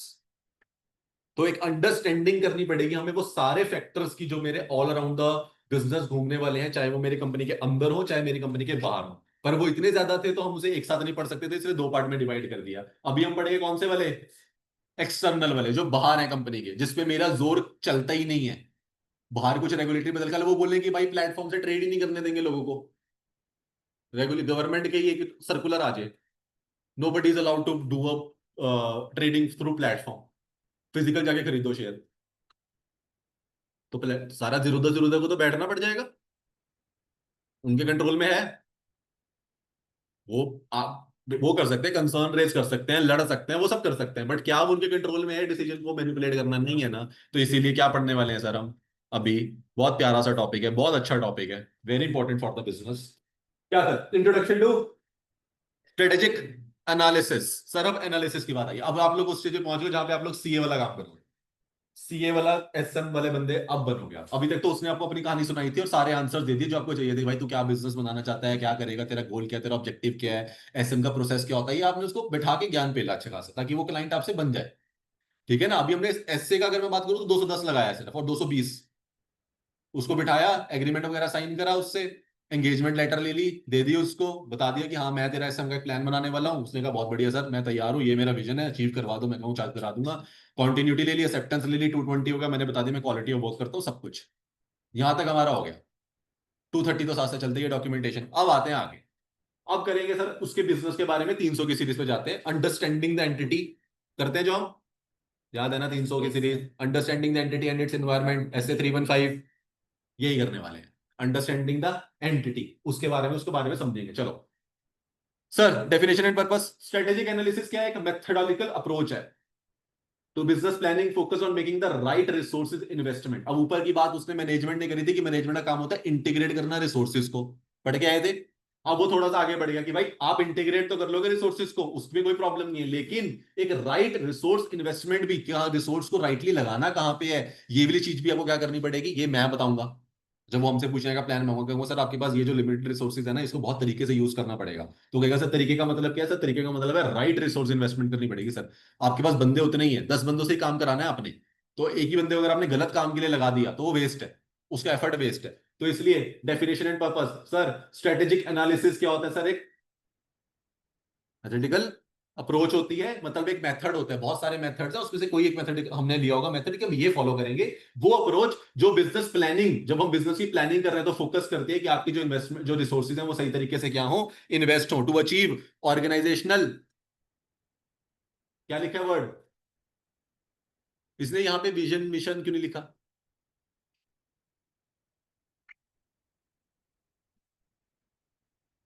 सोचने वाली बात नहीं है वैसे।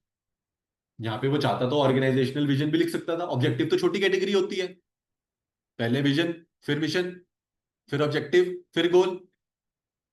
आई एम मेकिंग सेंस?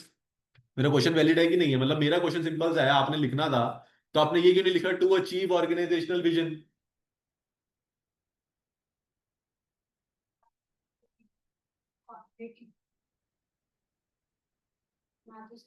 मतलब मैं I am expecting a very basic answer, मतलब तुम्हारा आंसर बहुत डीप चला गया, मैं बहुत ऊपर ऊपर से पूछना चाह रहा हूँ। I don't want to explain this. Explain करूंगा तो ठीक है, मैं उस पर आ सकता हूँ कि फॉर्मुलेशन इंप्लीमेंटेशन के बाद, but the basic question is very normal generalise way, can there be a vision word, yes और नो? देखो मैं तुम्हारे को ऐसे पढ़ा के भी आगे लेके जा सकता हूँ, if I want to save time. The point is I want to make you understand how we think when we make books. अब ऐसे कोई वर्ड पे कोई फोकस नहीं करता सर हमेशा ऑर्गेनाइजेशनल ऑब्जेक्टिव ही होता है सर, हो ये भी सकता है रीजन, आप ऐसे भी बोल सकते हो, आई वोंट माइंड। मैं तुम्हारी जगह बैठा हूं तो ऐसे ही बोलता, मैं कहता सर आज तक तो मैंने ऑर्गेनाइजेशन ऑब्जेक्टिव ही पढ़ा है।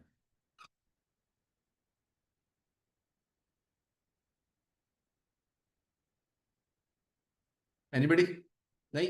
मैंने तुम्हारे को स्टार्टिंग में एक शीट दिखाई थी, याद है? बहुत सारी ऐसे लाइनों में रेड ब्लू ग्रीन कलर के फ्रेमवर्क था, उसमें बहुत सारे एनालिसिस थे, याद है? उसमें से मैंने एक एक बाहर निकाल के दिखाया था ग्रीन कलर का, जिसे स्ट्रेटेजी एनालिसिस दिखाया था। अगर मेरे को यहाँ पे विजन लिखना होता तो मुझे बिजनेस एनालिसिस की बात करनी पड़ती। मैं किसकी बात कर रहा हूं सिर्फ? उस बिजनेस एनालिसिस में एक पार्ट है क्या?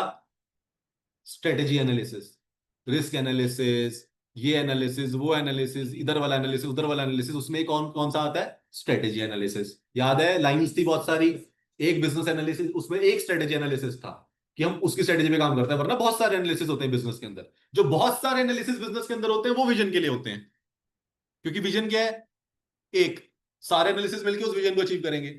ये क्या कह रहा है, ये कह रहा है उस स्ट्रेटेजी एनालिसिस, मतलब अगर मैं वो स्ट्रेटेजी एनालिसिस कर रहा हूं तो वो किसी एक ऑब्जेक्टिव के लिए कर रहा हूँ। बहुत सारी स्ट्रेटेजीज के एनालिसिस करूंगा, अलग अलग ऑब्जेक्टिव को मिलाऊंगा तो एक मिशन बनेगा, और उससे क्या बनेगा, विजन बनेगा। Getting my point? This objective states because हम स्ट्रेटेजी एनालिसिस की बात कर रहे हैं, एक पहलू बिजनेस का। ये मत समझना कि ये पढ़ ले तो सारा बिजनेस समझ आ गया, नहीं।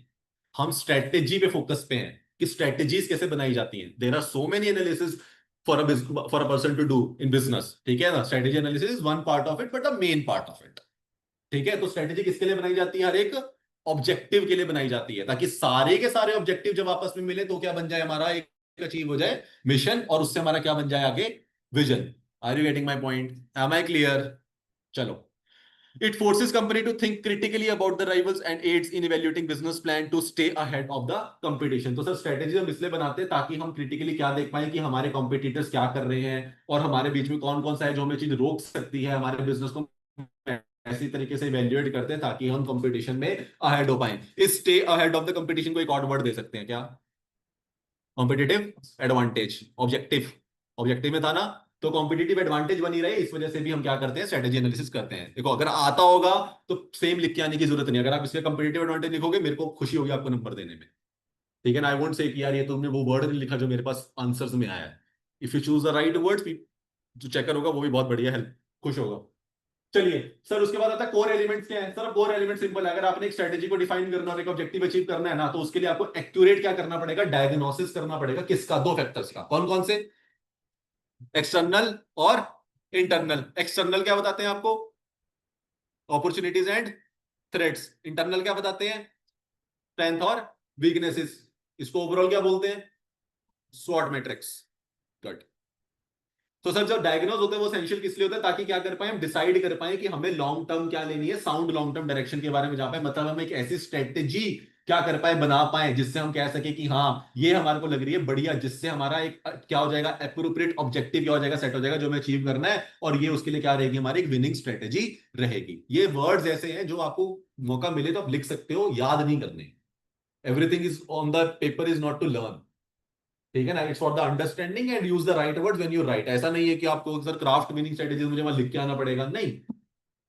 नॉर्मल लिख के आना पड़ेगा। स्ट्रेटेजी जो हम बना रहे हैं उसमें दो कोर एलिमेंट्स हैं, इंटरनल और एक्सटर्नल। इंटरनल में ये आता है, एक्सटर्नल में ये आता है, और इनका डायग्नोस करने से एक अच्छी स्ट्रेटेजी बनती है जो हमारा एक अच्छा खासा ऑब्जेक्टिव अचीव करने में हेल्प करती है, और हम उसे क्या बोलते हैं, विनिंग स्ट्रेटेजी बोलते हैं।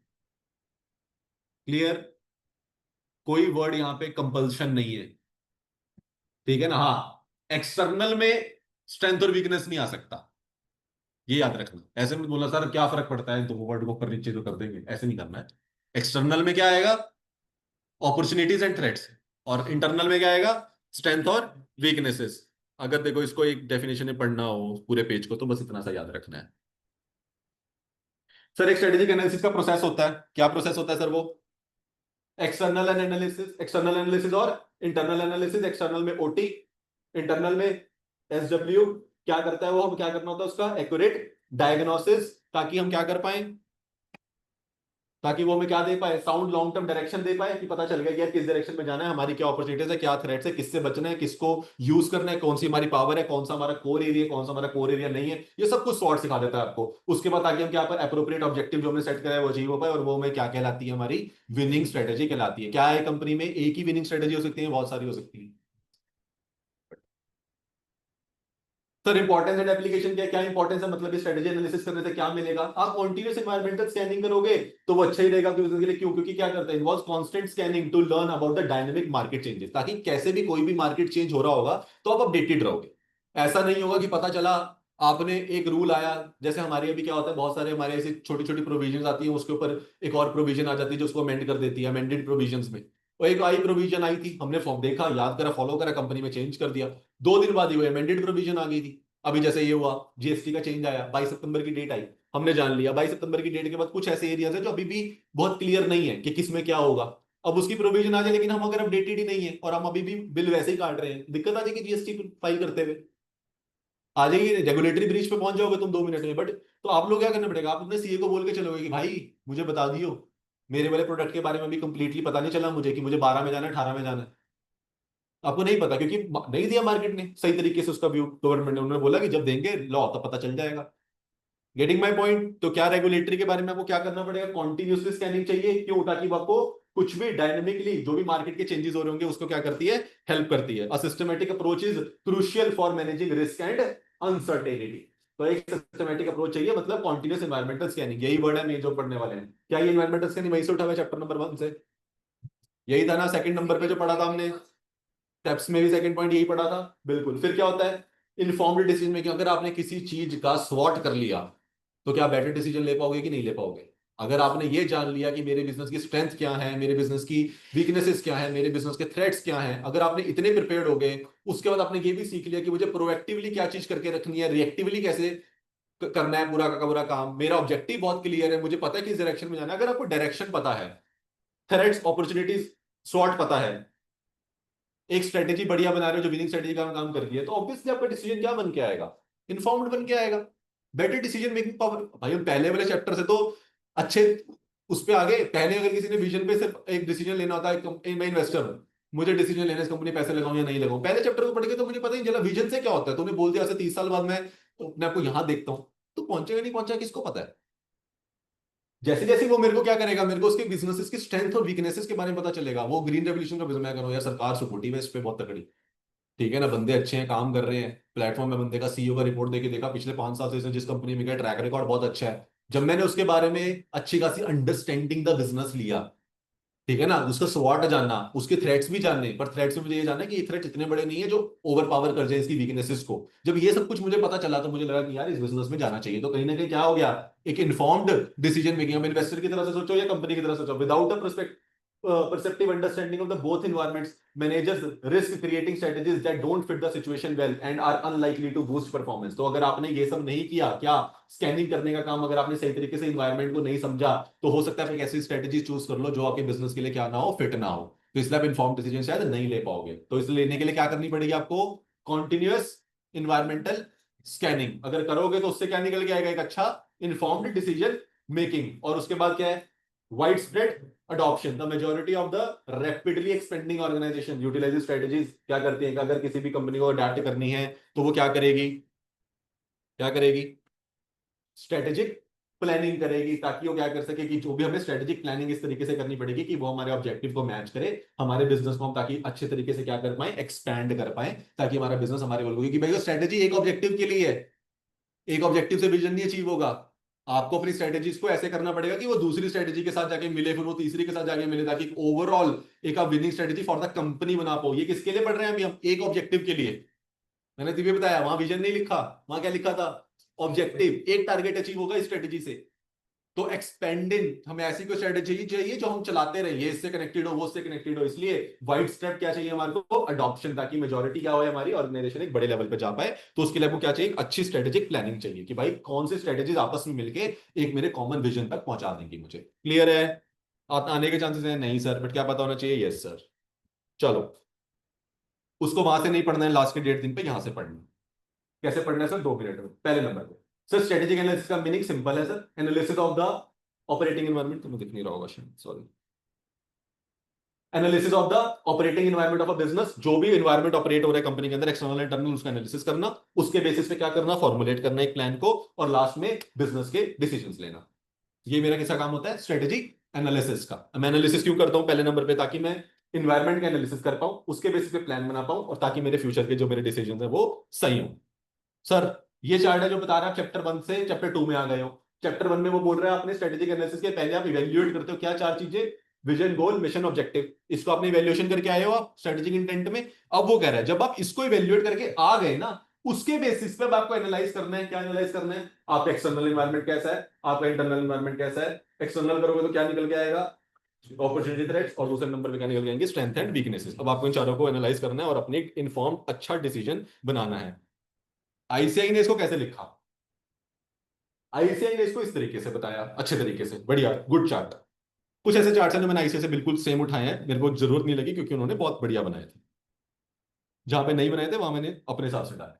चलो स्ट्रेटेजिक एनालिसिस उन्होंने भी इस तरीके से बताया, वही जो हम पढ़ रहे हैं, पर इन्होंने और अच्छे से थोड़ा सा उसे एक्सप्लेन वे में ले गए। जैसे ये टॉपिक स्वॉट आगे है चैप्टर्स में, चैप्टर नंबर 4 में जब जाएंगे चॉइसेस आएंगी, चॉइसेस में भी एक टॉपिक है स्वॉट, पूरा वहां पे पूरा स्वॉट है, ठीक है। बट स्वॉट कई जगह पे आ रहा है, तो चैप्टर 2 से शुरू हो गया, तो थोड़ा थोड़ा स्वॉट यहाँ से सीख लोगे, एग्जैक्टली जो पूरा स्वॉट है वो वहां पे, ठीक है। तो sir strategic analysis external analysis है, इंटरनल एनालिसिस। एक्सटर्नल एनालिसिस में कौन से 4 एरिया से एनालिसिस करते हो सर? कस्टमर का, कस्टमर क्या हमारे लिए एक्सटर्नल्स है? एक कंपनी के लिए कस्टमर एक्सटर्नल है या नहीं है? आवाज आनी चाहिए, यस और नो। दूसरे कंपटीटर्स हमारे क्या बाहर वाले हैं? तीसरे नंबर पे मार्केट क्या बाहर की मार्केट है, इंडस्ट्री बाहर वाली है, बिल्कुल। चौथे नंबर पे क्या एनवायरमेंटल भी बाहर वाला है। तो कस्टमर में एनालिसिस में क्या कि सर हमें कौन सी कस्टमर के मिशन के सारे क्वेश्चन के आंसर लगेंगे यहाँ। कौन सी सेगमेंट अपने कस्टमर में जाना चाहते हो, मोटिवेशन क्या है इस बिजनेस को करने की, कौन सी ऐसी नीड्स है जो मीट नहीं हो रही है जो तुमने ये प्रोडक्ट चूज किया। समझ रहे हो, ये सारे क्वेश्चन है, वो ये जो जो मिशन के क्वेश्चन थे, ऐसे आंसर करने होते हैं आपको, ठीक है। तो क्या है सर, कस्टमर सेगमेंट क्या रहेगी, मोटिवेशन क्या है, किस मोटिवेशन से चल रहे हो आप ये, मोटिव ऐसा कौन सी कस्टमर मोटिवेशन आई आपको कि वो ये बिजनेस करना है, तो उसमें आपको बतानी पड़ेगी अनमेट नीड्स क्या है। सर ऐसा कुछ है जो कस्टमर को नहीं मिल रहा है अभी मार्केट में, मेड नहीं मिल रही थी गुड़गांव में, ऐप बन गई है, मेड बुक हो रही है, तो ऐड टू कार्ट में मेड आप ऐड कर रहे हो कार्ट में, इंसान कार्ट में ऐड होने लग गए हैं। क्या थी वो? अनमेट नीड्स थी। अब मेरे जैसा बंदा कल्ला रहता है वहां पे, 2 हफ्ते बाद मेरे को, मैं 2 हफ्ते के लिए बॉम्बे चला गया, मेरा काम आ गया, अब 2 हफ्ते बाद जाऊंगा तो रूम बड़ा खराब होगा। 2 हफ्ते बाद जाऊंगा तो मेरे को तो बढ़िया साफ सुथरा सा कमरा चाहिए, मैं पहले ही परेशान होके आ रहा हूँ, फ्लाइट मेरी 4 घंटे डिले है, परेशान। मैंने क्या करा, ऐप खोली, मेड बुक करी, नीचे संदीप जो लड़का है उसको फोन मारा कि भाई चाबी दे दी एक्स्ट्रा वाली, और 2 मिनट खड़ा हो जाइए साफ कर देंगे। क्या मेरी अनमेट नीड्स थी जो उन्होंने पूरी कर दी कि ऐप ने? मैं तो चाह रहा था, वरना मैं वहां जाता, खोलता, किसी को बुलाता उतनी देर के लिए, कि मैं उस कमरे में रहता कि नहीं रहता, मेरे को जाने से पहले का साफ मिला या नहीं मिला। समझ रहे हो भाई? तो डिमांड आ गई, ऐसा कोई ढूंढो, प्रोडक्ट ढूंढो भाई, पैसा ही पैसा है। समझ रहे हो तुम क्या? दिनचर्या से कोई चीज उठाओ यार, जो लोगों का काम नहीं चल रहा, बस वही बिजनेस है आजकल, जहां पे लोगों को बस टाइम बच जाए, जाना बच जाए, बेड पे बैठे बैठे काम हो जाए। This is what people are looking for, मतलब दिस इज अ ट्रेंड। तो ऐसे तो मेड का बिजनेस भी आ गया, सबका बिजनेस आ रहा है, कुक का भी बिजनेस यही चल रहा है, आके मेरे लिए रोटी बना जा भाई, वो आता है रोटी बना के चला जाता है आपके लिए। ऐड टू कार्ट करना है आजकल सबको, ऐड टू कार्ट करना है, कुछ भी ले लो, ठीक है ना। तो ये क्या है सर, एक्सटर्नल एनालिसिस करा हमने, समझा कि क्या चाहिए मार्केट में, कौन से कस्टमर्स को चाहिए, क्या बहुत सारे कस्टमर होंगे या छोटे होंगे, छोटे होंगे तो मुझे अपने प्रोडक्ट का साइज महंगा रखना पड़ेगा, 10 बंदों से 1 लाख रुपए निकालना है तो 10,000 रुपये रखना पड़ेगा, 1,000 ही बंदे हो जाएंगे तो 100 रुपये में भी काम चल जाएगा। समझ रहे हो? तो कस्टमर कौन सा है, सेगमेंट कौन सी है, नीड्स कौन सी मेट होगी। फिर आता है कंपटीटर एनालिसिस, अब कौन से लोग हैं जो इसके अंदर बैठे हैं, उस हिसाब से प्रोडक्ट के ऊपर प्राइसेस सेट होंगे। अगर मेरा यही कंपटीटर 100 रुपए की चीज दे रहा है, मैं कैसे 500 भी दे दूंगा, ठीक है। तो फिर स्ट्रेटेजिक ग्रुप्स, कौन कौन से ग्रुप बने हुए हैं जो इसको डिराइव कर रहे हैं, कौन कौन से कंपटीटर्स हैं, परफॉर्मेंस क्या है उनकी, उनका ऑब्जेक्टिव क्या है, उनकी स्ट्रेटेजीज क्या है, मार्केट में क्या सुनने में आ रहा है, कल्चर कैसा है, कॉस्ट स्ट्रक्चर कैसा है उनका, ये सारे क्वेश्चंस के आंसर मुझे लेने पड़ेंगे अपने बिजनेस को बनाने के लिए। फिर मार्केट एनालिसिस करनी पड़ेगी कि मार्केट का साइज कितना बड़ा है, उसका मेड कितने लोगों को चाहिए गुड़गांव में, साइज कितने घरों की रिक्वायरमेंट है, कितने घरों में लगी हुई है, कितने घरों में रोज आना जाना छोड़ने जाने का हिसाब होता है। कॉर्पोरेट से बातें इतनी होती है, यार आज नहीं आ रहा यार मेड ने ये करके, बीवी आने नहीं दे रही भाई। मतलब मैं अपने बिजनेस का हाल सुना रहा हूँ तुम्हारे को। आधे लोग इसलिए नहीं आते कि मेड नहीं आई होती उनके घर, वो कहते हैं मैं तो नहीं काम करूंगी, वो भी ऑफिस करती है भाई, she is also working. How can you assume कि वो दोनों काम मैनेज कर लेगी? दोनों को ही करना पड़ेगा, वो भी वर्क फ्रॉम होम ले रही है, तो भी वर्क फ्रॉम होम ले, थोड़ा काम वो करेगी, थोड़ा काम तुम करना भाई। फिर ऊपर से बेबी भी है मान लो, then there is a little bit of more of the complexity, उसको भी संभालना है फिर एक। तो समझ रहे हो? तो ये चीजें होती हैं। तो क्या था, ये सही समझा, कितने लोगों को है भाई इशू, ग्रोथ, इसमें ग्रोथ कितनी है, कितनी रेपिटेटिवली चाहिए ये, क्या रोज मिल रहा है इसका ऑर्डर, क्या नहीं मिल रहा, प्रॉफिटेबिलिटी, वो कितने पैसे लेगी मेड, पूरे महीने का क्या टारगेट होता है उसका, महीने में वो 100 घर पकड़ती है, 10,000 कमाती है एक घर से, तो कितना हो गया, हम उसे पर विजिट कितना देंगे। फिर वो अपनी विजिट कैलकुलेट करेगी कि यार अगर मेरे को एक घर में आप 3 घर भी दे देते हो तो मेरे इतने पैसे बनते हैं, उतने पैसे बनते हैं। क्या करूंगा, प्रॉफिटेबिलिटी, मेरे बिजनेस को बचेगा भी नहीं बचेगा, मेरे ऐप का खर्चा भी है, पेपाल का खर्चा भी है, जिसमें वो बुक होएगी वो भी कट रखेगा, बुक करने वाली ऐप भी मेरा कमीशन चार्ज करेगी अगर मेरी अपनी नहीं है तो ये सारी चीजें क्या करेंगे, मेरी प्रॉफिटेबिलिटी में आएंगी नहीं आएंगी। एंट्री बैरियर्स, एंट्री बैरियर्स क्या क्या है भाई, मुझे कौन रोक रहा है, क्या इसमें कोई रेगुलेशन तो नहीं है, या फिर ऐसा तो नहीं होगा कि इसमें मेरे को चोरी होने का इल्जाम रख लगे, मेरी ऐप भी बदनाम हो जाएगी। कि भाई वैसे तो मेड आती है, रोज आती है, उसे तो पता है हमारे पास से करी हुई है, हमने कहीं नहीं जाएगी, तो तुम्हारी ऐप वाली पता नहीं कहाँ से आ रही है, आज के बाद आगे चली क्यों चलेगी, मैं कैसे ढूंढूंगा। आपने उसके कोई बैकग्राउंड चेक करा है नहीं करा उसका, वो सारी रिपोर्ट आपको लगानी पड़ेगी। समझ रहे हो? ऐसे कोई अननोन घर दे रहे हो कितनी देर के लिए, क्या पता आपको पीछे से आप हो नहीं हो। मैंने जब उसको दिया, वो मैं तो था ही नहीं उस टाइम पे, तो I have to be very, मुझे ट्रस्ट होना चाहिए ना उस साइट पे कि यार ये जो बंदे भेजते हैं बढ़िया भेजते हैं। तो वो सारे क्या है, ये सारे एंट्री बैरियर्स हैं। ये कहीं और भी पढ़ा था। कहाँ पढ़ा था? पोर्टर के, याद है पोर्टर पढ़ा था हमने पहले दिन ही, उस हमने पढ़ा था एंट्री बैरियर। वो भाई इसीलिए बना था, उसे जब सिचुएशन नजर आई तो उसने उसके ऊपर थ्योरी लिखना शुरू कर दिया।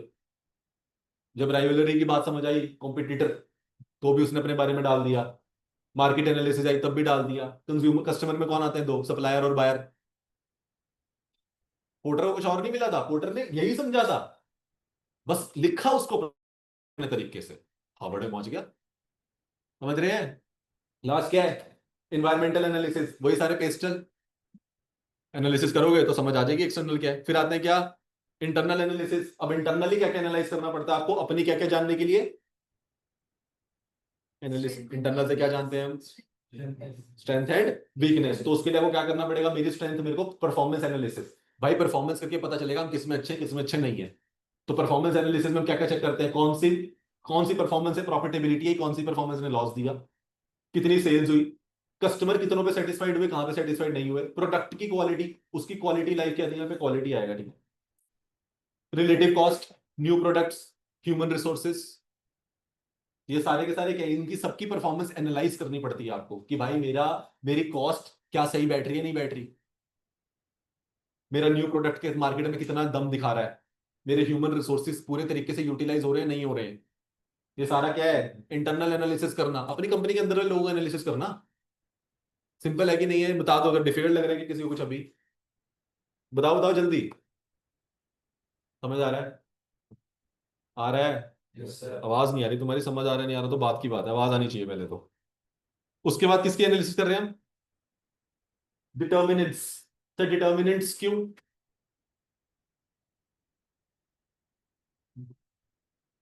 Why determinants?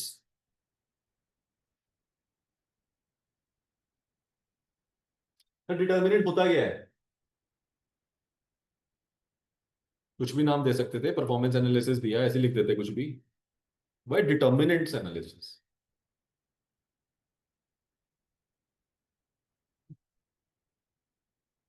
बताओ बताओ, कुछ ऐसी चीजें भी सीखो जो नहीं है बुक्स में।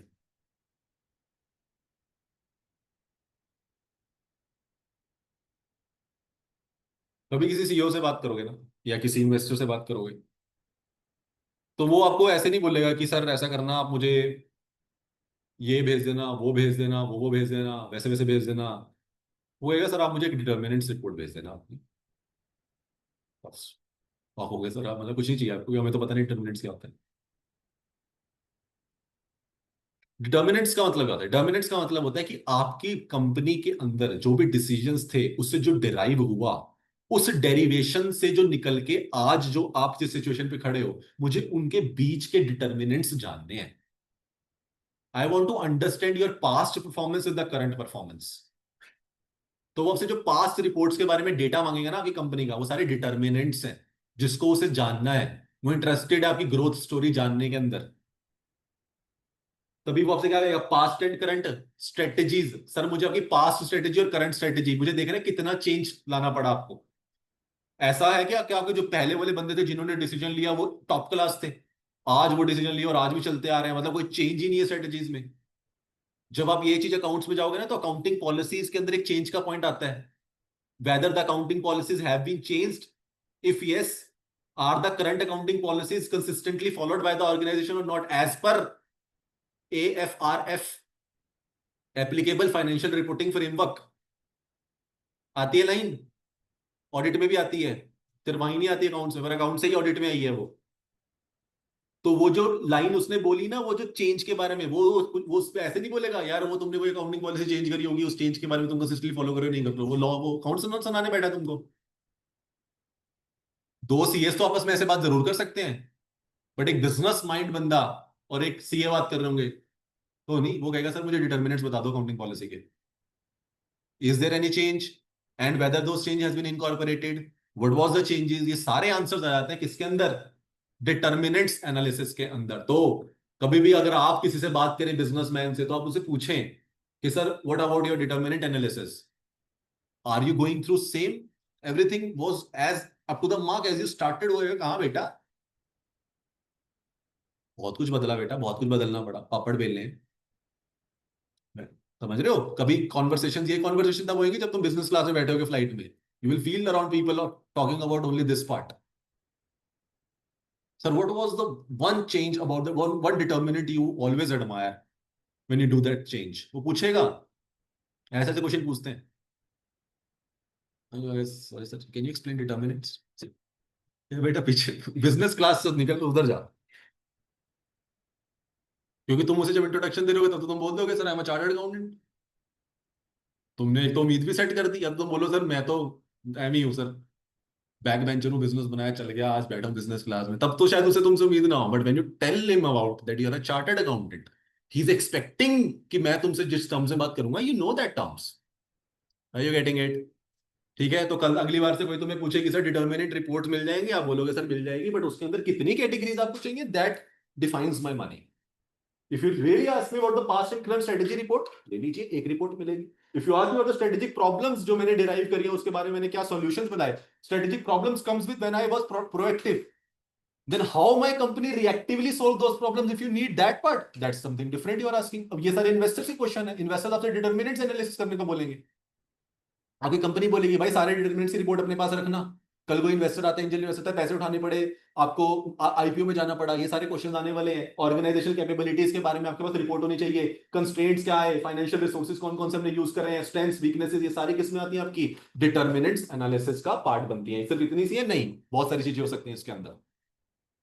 ठीक है, चलो सर जब हमने ये करा, ऊपर से एक्सटर्नल और इंटरनल एनालिसिस करते हुए आए, तो यहां से निकल के आ जाएंगे हमारे पास क्या अपॉर्चुनिटीज, थ्रेट्स क्या है, ट्रेंड्स एंड स्ट्रेटेजिक अनसर्टेनिटीज कौन सी नजर आ रही है, मतलब किससे?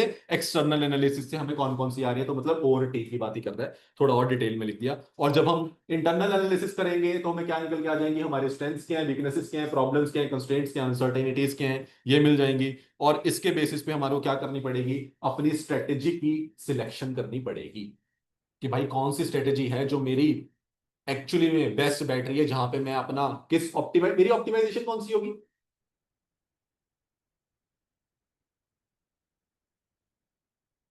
थोड़ा दिमाग लगाना पड़ेगा, आंसर सारे तुम्हारे को पता है। मेरी बेस्ट ऑप्टिमाइजेशन कौन सी होगी, इनमें छुपा है आंसर इस ब्लॉग में।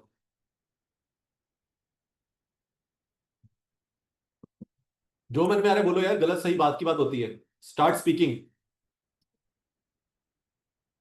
थ्रेड्स को अपॉर्चुनिटी में कन्वर्ट करना। Anybody else? मेरा बेस्ट ऑप्टिमल, मैं कह सकता हूं सर, ये हो गया सर, लो काम बन गया।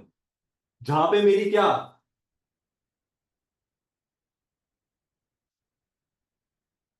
जहां पे मेरी स्ट्रेंथ और अपॉर्चुनिटी मैच कर गई, मार्केट में एक अपॉर्चुनिटी निकली, वही मेरी स्ट्रेंथ है, तो मेरे से बेटर तो बचा ही नहीं कोई फिर। मेरा बेस्ट ऑप्टिमल पोजीशन क्या हो सकता है कि जो मार्केट की अपॉर्चुनिटी है वही मेरी स्ट्रेंथ है। मैं इतने टाइम से धंधा ही कर रहा था, ग्रीन इवोल्यूशन सोलर पैनल बनाने का, साला कोई लेता ही नहीं था। सरकार ने एक मूव लिया नहीं, सब्सिडी देंगे 3 लाख रुपए की, अब लगा के देखो सब सोलर पैनल्स। मेरी तो स्ट्रेंथ ही थी वो, क्या मेरी बन गई, अपॉर्चुनिटी आ गई मेरे आगे। ये बेस्ट ऑप्टिमल है कि नहीं है, इससे बेटर नहीं हो सकता। थ्रेट को आप कन्वर्ट करोगे, एक अनदर स्टोरी है कि पहले थ्रेट कन्वर्ट होगा एक अच्छी अपॉर्चुनिटी में या फिर किसी स्ट्रेंथ में, तब जाके वो बेस्ट होगा। ये तो सब पोटेंशियल रखते हैं बेस्ट होने का, इसमें से कुछ भी पूरा नहीं है। ऐसा नहीं मैं कह रहा हूं कि अगर आप बोलो कि सर किसी जगह पे वीकनेस भी है और थ्रेट भी है, यूजुअली बिजनेस उसको अवॉइड करना चाहेगा। अभी हम एक ऐसा मैट्रिक्स भी पढ़ेंगे आगे, जैसे स्टार, काउज, डॉग और क्वेश्चन मार्क बोलते हैं। वो मैट्रिक्स इन चारों चीजों के लिए बना है, स्वॉट के लिए, स्वॉट को एक्सप्लेन करने के लिए कि हमारा स्टार प्रोडक्ट कौन सा है, हमारा डॉग प्रोडक्ट कौन सा है, हमारा क्वेश्चन मार्क क्या है, हमारी काउस क्या है जो मिल्क देती है। ये चार है, चैप्टर नंबर 4 आएगा, BCG matrix, Boston consultancy group. उसने बताया था, उसने इसको एक्सप्लेन करना समझा, उसने लगा कि ऐसे नहीं है कि तुम तो ये समझो सर इसका मतलब थ्रेड्स और वीकनेसेस से तो कुछ करना नहीं है, नहीं, they are having huge potential.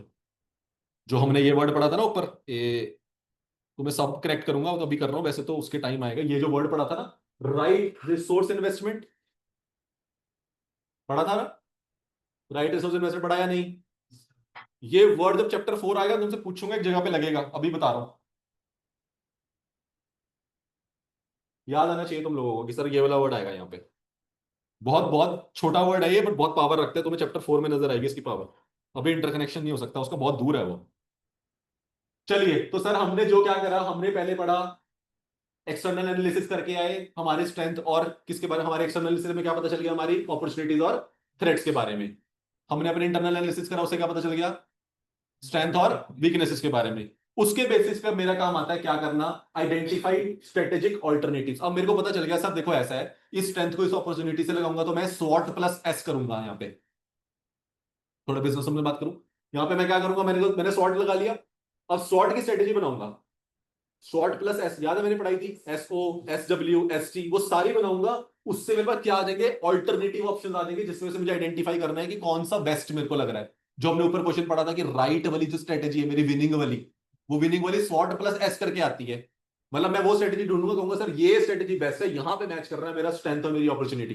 तो वो एस ओ स्ट्रेटेजी देखिए कहां से आती है, वो डिराइव होके स्वॉट प्लस एस से। स्वॉट plus S C S O बनाती है, स्वॉट सिर्फ एस डब्ल्यू ओ टी बनाता है। S O S W S T T W T O, ये सारी क्या बनाती है, स्वॉट प्लस एस स्ट्रेटेजी डिराइव करके देती है। उसमें से जो एस और ओ होगी वो मेरे लिए बेस्ट स्ट्रेटेजी होगी। तो मैंने क्या करा, पहले आइडेंटिफाई करा स्ट्रेटेजिक ऑल्टरनेटिव्स की, सर ये सारे ऑल्टरनेटिव निकल के आ रहे हैं पहले तो, बढ़िया।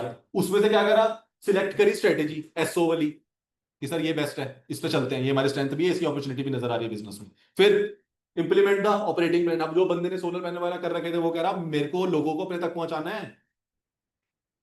अभी तक तो उसको कोई पूछ नहीं रहा था, एकदम से अपॉर्चुनिटी आई, लोगों को प्लान दिखा, लोगों ने बोला मेरे को अपने घर की छत पे लगवाना है भाई सोलर पैनल। कंपनीज ने बोला भाई मेरी भी छत पे लगाओ, सबने बोला भाई मेरे को लगाओ। वो बंदा कह रहा है मेरे को पहुंचाना पड़ेगा ना लोगों तक, किसी को कैसे पता इससे लेना है, तो वो क्या करेगा, इंप्लीमेंट ऑपरेटिंग प्लान इंप्लीमेंट करेगा। भाई प्लान कैसे पहुंचो लोगों तक, ऐड करनी है, एडवर्टाइजमेंट करनी है, बिजनेस में जा जाके अपने कार्ड बांट के आना है, what ever the plan is वो करेगा। और लास्ट में क्या करेगा, रिव्यू करेगा स्ट्रेटेजी। अब वो देखेंगे जो सरकार ने बोला है, वो जो कंपनी ने लगाना है, उसमें मेरा कौन सा वाला एरिया जो मेरे को लग रहा है वीक है।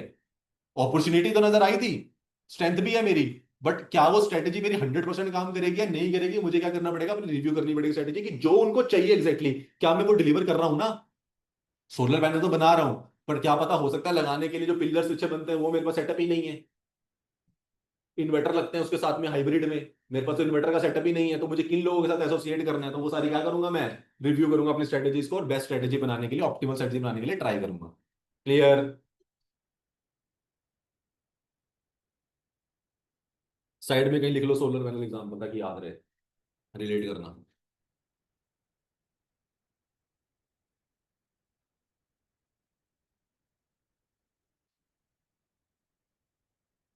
तो सर काम मेरा कितना सा है, सिंपल है सर मेरा काम। चैप्टर नंबर 2 मुझे सिर्फ क्या सिखाएगा, एक्सटर्नल एनालिसिस करना, इंटरनल करना, उसमें से निकाल के लेके आना स्वॉट, स्वॉट के ऊपर स्ट्रेटेजी लगाना, और उसके बेसिस पे बेस्ट स्ट्रेटेजी को चूज करना, और उसको विनिंग स्ट्रेटेजी में कन्वर्ट करने की ट्राई करते जाना, रिव्यू करते जाना, और जहां जहां पे भी लगे वीकनेस है उस एरियाज को अपना अपॉर्चुनिटी में कन्वर्ट करते जाना। इतना ही सिखाएगा चैप्टर 2। सर अपॉर्चुनिटीज की बात बहुत कर ली, थोड़ा सा इश्यूज और रिस्क की बात भी कर लेते हैं। ऐसा तो नहीं है हर चीज के अंदर सिर्फ प्लस प्लस होता है, माइनस भी होता है, बिल्कुल होता है। सर क्या, सर पहले नंबर पे तो सबसे बड़ी बात आती है सर, आपको बैलेंस बना के चलना पड़ेगा। इशू एक ये भी है कि एक ही डायरेक्शन में नहीं भाग सकते, मतलब each strategic decision must balance different factors, क्योंकि एक ऑब्जेक्टिव के लिए एक स्ट्रेटेजी हो सकती है, डिफरेंट ऑब्जेक्टिव के लिए डिफरेंट स्ट्रेटेजी हो सकती है, लेकिन एंड में पता चला एक स्ट्रेटेजी जो बनाई थी इसको अचीव करने के लिए, दूसरी उसके बिल्कुल अगेंस्ट है, आपस में कोरिलेट ही नहीं हो पाएंगे दोनों तो। एक कह रहा है ये करने को, एक कह रहा है वो करने को, उसे अपना अपना इंडिविजुअल ऑब्जेक्टिव जरूर अचीव हो रहा है, लेकिन जब उसको एज अ बिजनेस में देख रहा हूं तब मुझे फेलियर नजर आ रहा है। अब एक एक डिपार्टमेंट है, उसमें कुछ काम रखा, हर डिपार्टमेंट में हमारे पास, हमने 10-10 लोग एसोसिएट कर दिए, 100 लोगों की टीम थी, 10 डिपार्टमेंट, हमने कहा सारे 10-10 बनेंगे। एक डिपार्टमेंट है वो ऐसा डिपार्टमेंट है जो 6 बंदों से काम हो रहा है, तो अब मैं उस हिसाब से देखा जाए तो 4 बंदे निकाल देने चाहिए। 6 बंदे अगर काम कर रहे हैं तो 4 पीपल आर नॉट रिक्वायर्ड। अगर मान लो किसी और डिपार्टमेंट में भी उनकी जरूरत नहीं है तो बिल्कुल ही निकाल देने चाहिए। लेकिन अगर मैं ओवरऑल बिजनेस को देखूं, मैं कहूंगा भाई 100 बंदों की टीम भी नहीं है क्या हमारी, तो वो मेरे ओवरऑल बिजनेस के लिए वो स्ट्रेटेजिक डिसीजन सही नहीं है। मैं कहूंगा भाई उनको किसी और तरीके से यूटिलाइज करना पड़ेगा, इनको मार्केटिंग में लगाओ, एक्स वाई जेड जहां मर्जी लगाओ, बट एक स्ट्रेटेजी ऐसी मत बना दो जिसके लिए एक स्ट्रेटेजी के लिए निकाला तो दूसरी जगह पे कल शॉर्टेज आ गई तो फिर ढूंढने निकलेंगे बंदे। ठीक है ना, क्या पता कल प्रोडक्शन बढ़ जाए, आज 2,000 टन बना रहे 2,500 टन बनाने पड़ेंगे, फिर क्या बंदे लेके आएंगे?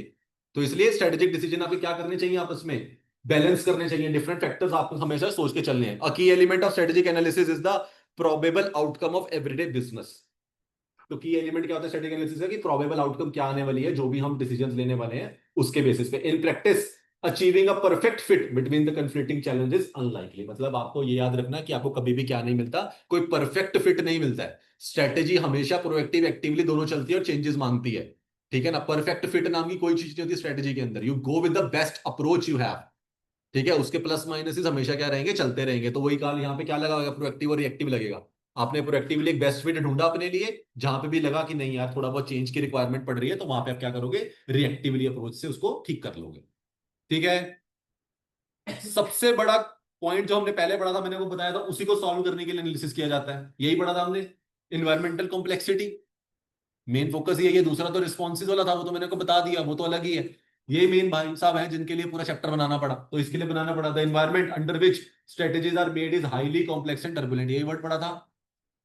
इसके लिए क्या किया जाता है, इसी के लिए स्ट्रेटेजिक एनालिसिस किया जाता है, ताकि हम इन वाले चीजों से बच सके। सर रिस्क कितने तरीके के होते हैं? सर दो तरीके के होते हैं, टाइम बेस्ड रिस्क और ऑर्गेनाइजेशनल बेस्ड रिस्क। अब बिजनेस हमसे बात करेंगे, रिस्क रिस्क वैसे बहुत तरीके होते हैं, और स्ट्रेटेजिक रिस्क कौन से होते हैं? जब स्ट्रेटेजी हम बना रहे होते हैं तो कभी कभी क्या होता है कि स्ट्रेटेजी बनाने में इतना वक्त लगा देते हैं कि एग्जीक्यूशन का टाइम ही निकल जाता है। भाई स्ट्रेटेजी में ही रह गए। तुम लोगों को मैंने बोला कि तुम अपने लिए पेपरों के लिए प्लान बना लेना, तुम 15 नवंबर तक प्लान ही बनाए जा रहे हो बैठे हुए, पढ़ोगे कब?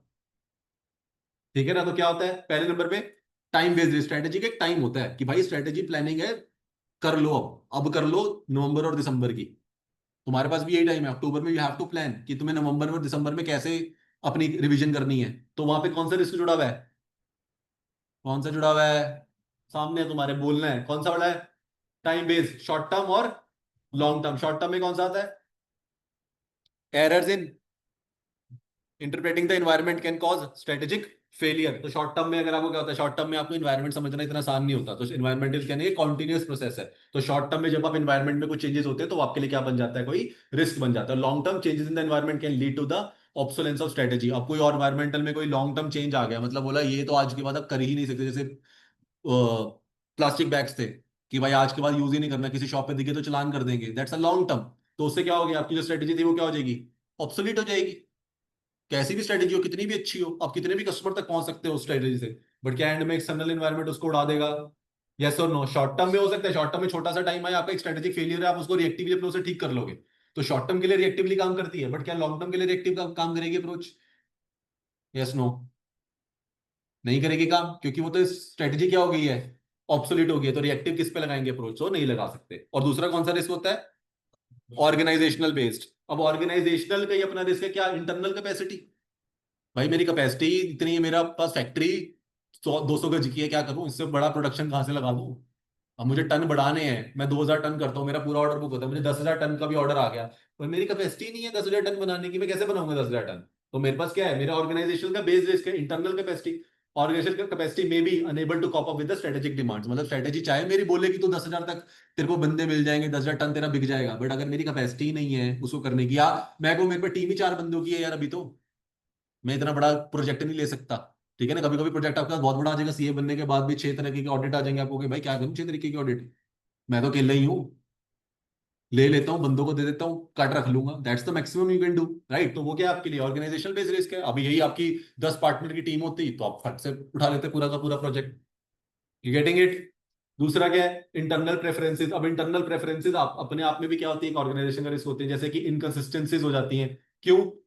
जो भी हमारी इंटरनल कैपेसिटीज एंड प्रेफरेंसेस है, मान लो आपने विजन में कुछ और कुछ बोला था, उसके बेसिस पे आपने एक अपनी कोई वो बनाई कि यार इस अप्रोच से चलेंगे, ये बेटर अप्रोच लग रही है कंपनी के लिए, और जैसे जैसे काम आने लगा आपको लगा यार ये तरीका तो सही नहीं बैठेगा। मान लो इसका एक बहुत अच्छा एग्जांपल है, काफी सारे ऐसे ये कैफेज हाउसेस वगैरह थे जिन्होंने सिर्फ वेज रखा, वेज का ऑप्शन समझा था कि भाई वेज रखेंगे, वेज ही चलेगा, वेज ही बढ़िया है।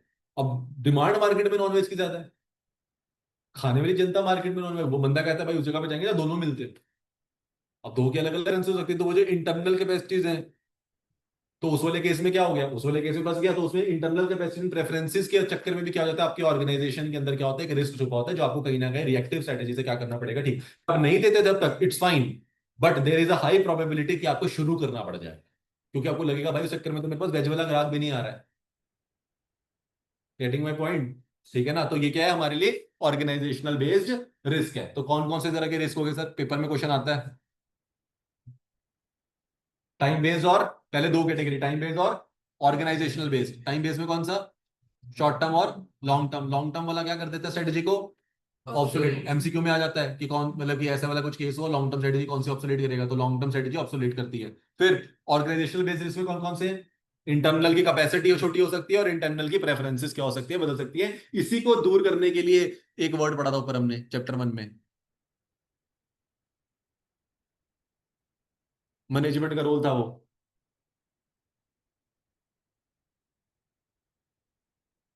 फंक्शनल का एफ और सी, सी क्या था, इंटरनल प्रेफरेंसेस। आपको अपने अंदर वाले लोगों को ही बोलना पड़ेगा भाई चेंज है, आपको अडेप्ट करो, तुम नहीं बनाते तो बनाओ नॉनवेज। इसमें कोई, अब हमारा बिजनेस थोड़ी बंद कर देंगे, धंधा थोड़ी बंद कर देंगे, डिमांड है मार्केट में नॉनवेज की, मेक इट। तो वो क्या है, internal preferences organisation based risk को जोड़ हटाने के लिए क्या है, मैनेजमेंट को बोला जाता है भाई अपने लोगों को बना, अपने शेफ को मना जाके कि बनाएगा, नहीं आता तो एक और शेफ रख लो नॉनवेज का, बताओ हमें। पर दैट्स वेयर, यहाँ पे क्या आता है, वही आता है आपका। ठीक है, तो अडेप्शन टू चेंज ये यहीं पे लगता है पूरा का पूरा फिट। क्लियर है, और करना है या नहीं करना है, ये कर ले बस एक, बोलो बोलो, हाँ हाँ कर लेते हैं। पहले हमने चैप्टर 1 रिवाइज करने में बहुत टाइम लगाया यार, चलो थोड़ा सा चैप्टर खत्म करते हैं।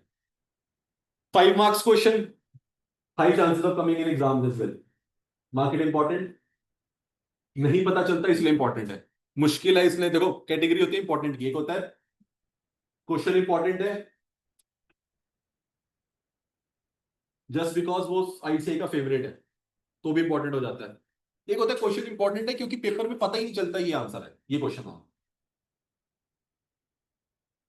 तुम्हारे लिए इंपॉर्टेंट है ये, क्योंकि तुम इजीली पेपर में कैच नहीं कर पाओगे कि ये क्वेश्चन आया। एक आधी बार, दो बार ही आया पेपर में, if I am not wrong, but जब भी आया है very less students able to answer this part. ये कमेंट में भी आया था ऐसे ही। तो क्वेश्चन क्योंकि ना बहुत इजीली लाइन में लिख जाता है कि interaction between strategy and environment बता दो, और हम इसको बहुत rather than एक पर्टिकुलर टॉपिक लेने की जगह हम क्या ले लेते हैं, एक बेसिक जनरल टर्म्स में पढ़ जाते हैं कि अच्छा interaction between strategy and environment, ये पता चल जाएगा चैप्टर नंबर 2 या 3 से है। इन्वायरमेंट का मतलब है या तो 2 में लग रहा होगा या 3 में लग रहा होगा, एक्सटर्नल एनवायरनमेंट, इंटरनल एनवायरनमेंट, दो की बात कर रहा होगा, चलो ये भी पहचान लिया। लेकिन स्ट्रेटेजी एंड एनवायरनमेंट की बात करोगे तो भी शायद क्लिक कर लेगे, चलो ये सेकंड चैप्टर का क्वेश्चन है कि भाई उसी में स्ट्रेटेजी सही तरीके से चूज करते हैं, एनवायरनमेंट की सैनिंग करते हैं। 315 मैंने बताया था, अंडरस्टैंडिंग ऑफ द बिजनेस कर रहे हैं, उसको स्ट्रेटेजी लगा रहे हैं, यहां तक तो पहुंच जाओगे। लेकिन फिर उसके बाद कभी कभी क्या होता है, हम आंसर को ना बेसिक या चैप्टर नंबर 1 के तरीके से कंसिडर करने लग जाते हैं कि यार बेसिकली पूछ रहा है एनवायरनमेंट में स्ट्रेटेजी क्या होगी और बेनिफिट्स पूछ रहा है, तो ऐसा नहीं है कोई नया पॉइंट है, but the point is you can not right exact answer, और उसके चक्कर में जहां पे मिल सकते हैं 4 या 5 नंबर पूरे, वहां पे कोई एक लेके आ रहा है, कोई डेढ़ लेके आ रहा है, कोई दो लेके आ रहा है, डिपेंड अपॉन अपने। लिखते लिखते भी आप डायरेक्शन एंड ग्रोथ वाला पॉइंट शायद लिख दो सही, क्योंकि ये उधर भी था इधर भी था। मेरा वो पॉइंट है कि आप इनमें सोच सकते हैं एक दो पॉइंट सही लिख दो, इन्वायरमेंट आएगा तो आप लिख दो अपॉर्चुनिटीज एंड थ्रेट्स के बारे में, मे बी तुक्का लग जाए, लेकिन एग्जैक्ट आंसर को लिखना, इमेज बिल्डिंग नहीं आता है आप लोगों को, अनटिल एंड अनलेस आपको पता चले ये क्वेश्चन आंसर लिखना। आपको मीटिंग कंपटीशन शायद नहीं याद आएगा, continuous growth and learning may be और मे बी नॉट। समझ रहे हो मेरा पॉइंट क्या है, why it is important, because it's not easy to understand कि ये वाला टॉपिक पे आया है कुछ। ठीक है, दिखाऊंगा क्वेश्चन, क्योंकि जब आप इसको बुक में पढ़ोगे ना अपनी आईसीए वाले स्टडी मटेरियल में, तो ये टॉपिक के अंदर टॉपिक है, तो जब टॉपिक के अंदर टॉपिक होता है वैसे उसकी बड़ी हेडिंग नहीं दिखती, तो वो वैसे ही हमें हमें याद नहीं रहता कि अच्छा ये तो कोई टॉपिक भी था जिसकी हेडिंग थी। इसीलिए मैंने इसको एक अलग स्लाइड में रखने का, मेरा बनाने का बुक का रीजन भी यही था कि आपको पता हो कि टॉपिक्स हैं। हाँ, कोई टॉपिक किसी के अंदर से बन रहा है, कोई टॉपिक अपने आप में एक बड़ा टॉपिक है, that's a separate part, but हमारे लिए ये टॉपिक है। तो वे क्या कहना चाह रहा है कि सर जब भी कभी एक स्ट्रेटेजी जो चैप्टर नंबर 1 से हम सोचते हुए आ रहे थे, विजन विजन करते हुए कि कुछ बनाएंगे, और जब इन्वायरमेंट की एक्चुअल में एनालिसिस करा, तो उन दोनों के बीच में अब क्या हुई है, इंटरेक्शन हुई है। स्ट्रेटेजी और इन्वायरमेंट आपस में मिलने लगे। इन्वायरमेंट से हमने क्या जान लिया, पूरा का पूरा जान लिया, जितने भी एक्सटर्नल इंटरनल सब कुछ करके जान लिया, ये मेरी सारी की सारी क्या है, SWOT, ये जान ली। और इधर मेरी स्ट्रेटेजी भी तैयार है। अब इन दोनों के बीच में अगर क्या हो जाता है, इंटरेक्शन हो रही है, आपस में वो एक दूसरे से मिल रही है। सोचो, हाइपोथेटिकली सोचो, एक स्ट्रेटेजी है और एक एनवायरमेंट है, आपस में मिल रहे हैं, तो बातें करने क्या। Interaction between strategy and environment is crucial for the organisation. तो स्ट्रेटेजी बोल रही थी मैं तो बहुत जरूरी हूँ बिजनेस के लिए, इन्वायरमेंट बोल रहा है तू बहुत जरूरी है, तू मेरे बिना तेरे रिएक्टिव अप्रोच भी नहीं चलेगी। तेरे को बहुत जगह पे तू तो परफेक्ट फिट भी नहीं होती, आपस में एक दूसरे को गिराने का काम करेंगे। इन्वायरमेंट बोलेगा तू तो परफेक्ट फिट भी नहीं है, मेरे को तो कॉन्टिन्यूस स्कैन करना पड़ता है, ठीक है ना, तेरे को तो लिखा गया तेरे बारे में तू परफेक्ट फिट नहीं है, बिल्कुल बोलेगी बिल्कुल सही बात है। स्ट्रेटेजी ना तो परफेक्ट फिट है, स्ट्रेटेजी कहेगी कि मैं तो फिर भी, मेरे को तो बना लेते चैप्टर नंबर 1 में, तू तो आते ही चैप्टर नंबर 2 में है, तू तो मेरे से बाद आए है कि नहीं। दोनों आपस में एक दूसरे को, दोनों को यही नहीं पता कि दोनों एक दूसरे के साथ चलेंगे तो ही चलेगा काम, बट अभी तो अलग अलग है। खामा देखी किसी ने, नहीं देखी, देखो यार, देख के आओ यार, not a very good movie but okay. मैं मूवीज नहीं छोड़ता, बाकी सब छोड़ता हूँ। ठीक है, तो आपस में नहीं पता, उसमें भी तुम्हें ऐसे ही लगेगा, वो समझ ही नहीं रहे कि एम्पायर होना कितना जरूरी है भाई को। पापा और खामा के बीच में थोड़ी सी चल रही होती मतभेद कि यार, वो कहता है मेरे को जिंदा रहने के लिए करना पड़ेगा, मैं तुम्हें पूरी स्टोरी नहीं बताऊंगा। बट द पॉइंट, वो दोनों आपस में एक दूसरे को अलग अलग तरीके से रिएक्ट कर रहे हैं, बट दे डोंट अंडरस्टैंड कि दोनों अगर मिल जाएंगे तो कितना जरूरी है। तो वही क्वेश्चन पूछना चाह रहा है कि अगर बाई चांस इंटरेक्शन होती है दोनों के बीच में, तो वो क्रूशियल रोल कैसे प्ले करते हैं। जरूरी नहीं है वो बेनिफिट्स लिखेगा, क्रूशियल पूछ सकते हैं कि कैसे क्रूशियल है, कि ठीक है, कैसे वो रोल प्ले करता है एक ऑर्गेनाइजेशन के ऑब्जेक्टिव को अचीव करने के लिए। इंपॉर्टेंस बेनिफिट वर्ड उड़ा देगा, कैसे भी उड़ा दे। अगर आपको interaction between strategy and environment word मिल गया, आंसर यही है। क्या जानना चाह रहा है मुझे नहीं लेना देना, गेटिंग माई पॉइंट। आंसर एक ही है, यही है और कोई नहीं। अब इसको याद कैसे रखेंगे, picture a smart dog wearing A tie named I am. एक बढ़िया सा स्मार्ट सा डॉग, किसके साथ डॉग है,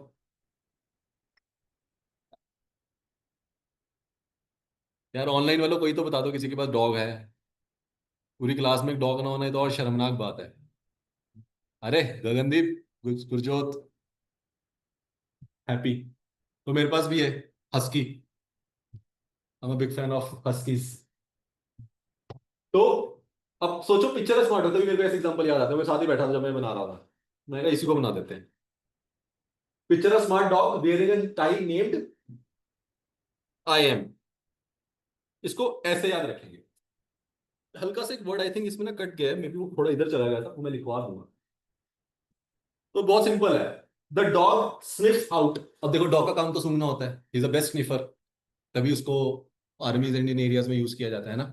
तो डॉग स्निफ्स आउट, तो क्या, अब बिजनेस के लिए सोचो, एक डॉग रखा है, उसका काम क्या, स्निफ करके अपॉर्चुनिटीज एंड थ्रेट्स को स्निफ करके लेके आना। इन्वायरमेंट और स्ट्रेटेजी, दो ही बातें करूंगा मैं।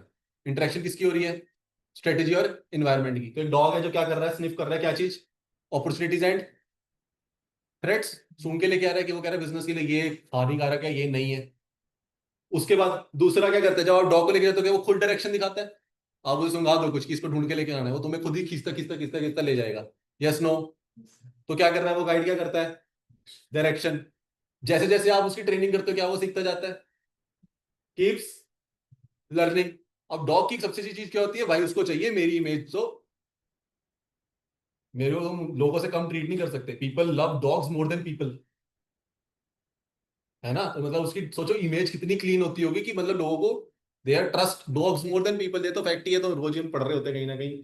तो क्या करता है, keeps it image clean and, अब वो जब भी वो अपना काम कर रहा होता है, जब भी वो जाएगा क्या, उसे अपने वो अकेला ही होगा, उसे क्या और डॉग्स नहीं मिलेंगे, बहुत सारे स्निफर्स होंगे, ठीक है ना, जिनसे उसको बचना भी होगा। तो उसका क्या है, एंड मीट्स राइवल्स,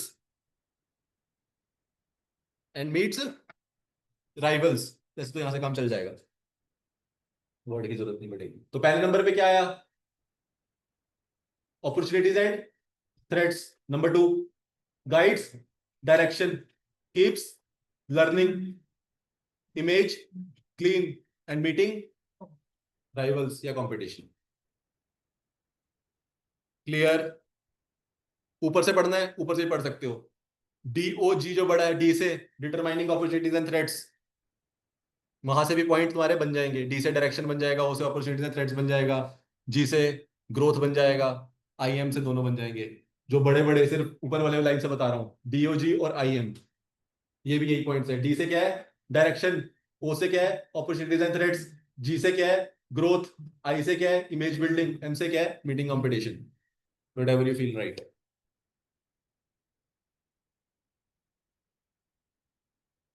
एमटी होती है मिनिमोनिक्स टेक्निक, जो किसी चीज को याद करने के लिए बनाई जाती है, उसे एमटी बोलते हैं। मतलब किसी भी बड़े चीज को छोटे में ड्राइव करना, ठीक है। क्लियर है? जल्दी से बता दो इंटरेक्शन। बताओ जल्दी, पहले लाइन बताओ। ये नहीं तुम्हें याद रहेंगे पॉइंट्स। नीचे वाली लाइन क्या है? डॉग स्निफ्स क्या करता है? दूसरा, डायरेक्शन दिखाएगा। तीसरा, कॉन्टिन्यूस लर्न करेगा। कीप इमेज क्लीन रखेगा। एंड राइवल्स को मिलता जुलता रहेगा। तुम्हें मेरे को पॉइंट्स नहीं बताने, तुम्हें मुझे वो बताना है जो मुझे सुनना है। मुझे पता तुम्हें याद किससे रहेगा, ये तो मुझे पता तुम लिख लोगे। तो ये कब लिखना है, याद रखना है, इंटरेक्शन। जैसे इंटरेक्शन हुई, जब भी तुम्हें लगा स्ट्रेटेजी और एनवायरमेंट आपस में लड़ रही है, तो कौन आ जाएगा बीच में? डॉग। उसका नाम क्या है? आईएम। बाई चांस हो सकता है तुम नीचे की लाइन भूल जाओ, तो डॉग आईएम याद रख लेना कि डॉग आईएम है भाई। इसमें से कुछ ना कुछ तो पॉइंट है। अब नीचे वाली लाइन में जहां भी फंसो, ऊपर वाली लाइन से रिलेट कर लेना। वर्ड डन हो जाएगा। आई थिंक बहुत है तुम लोगों के लिए।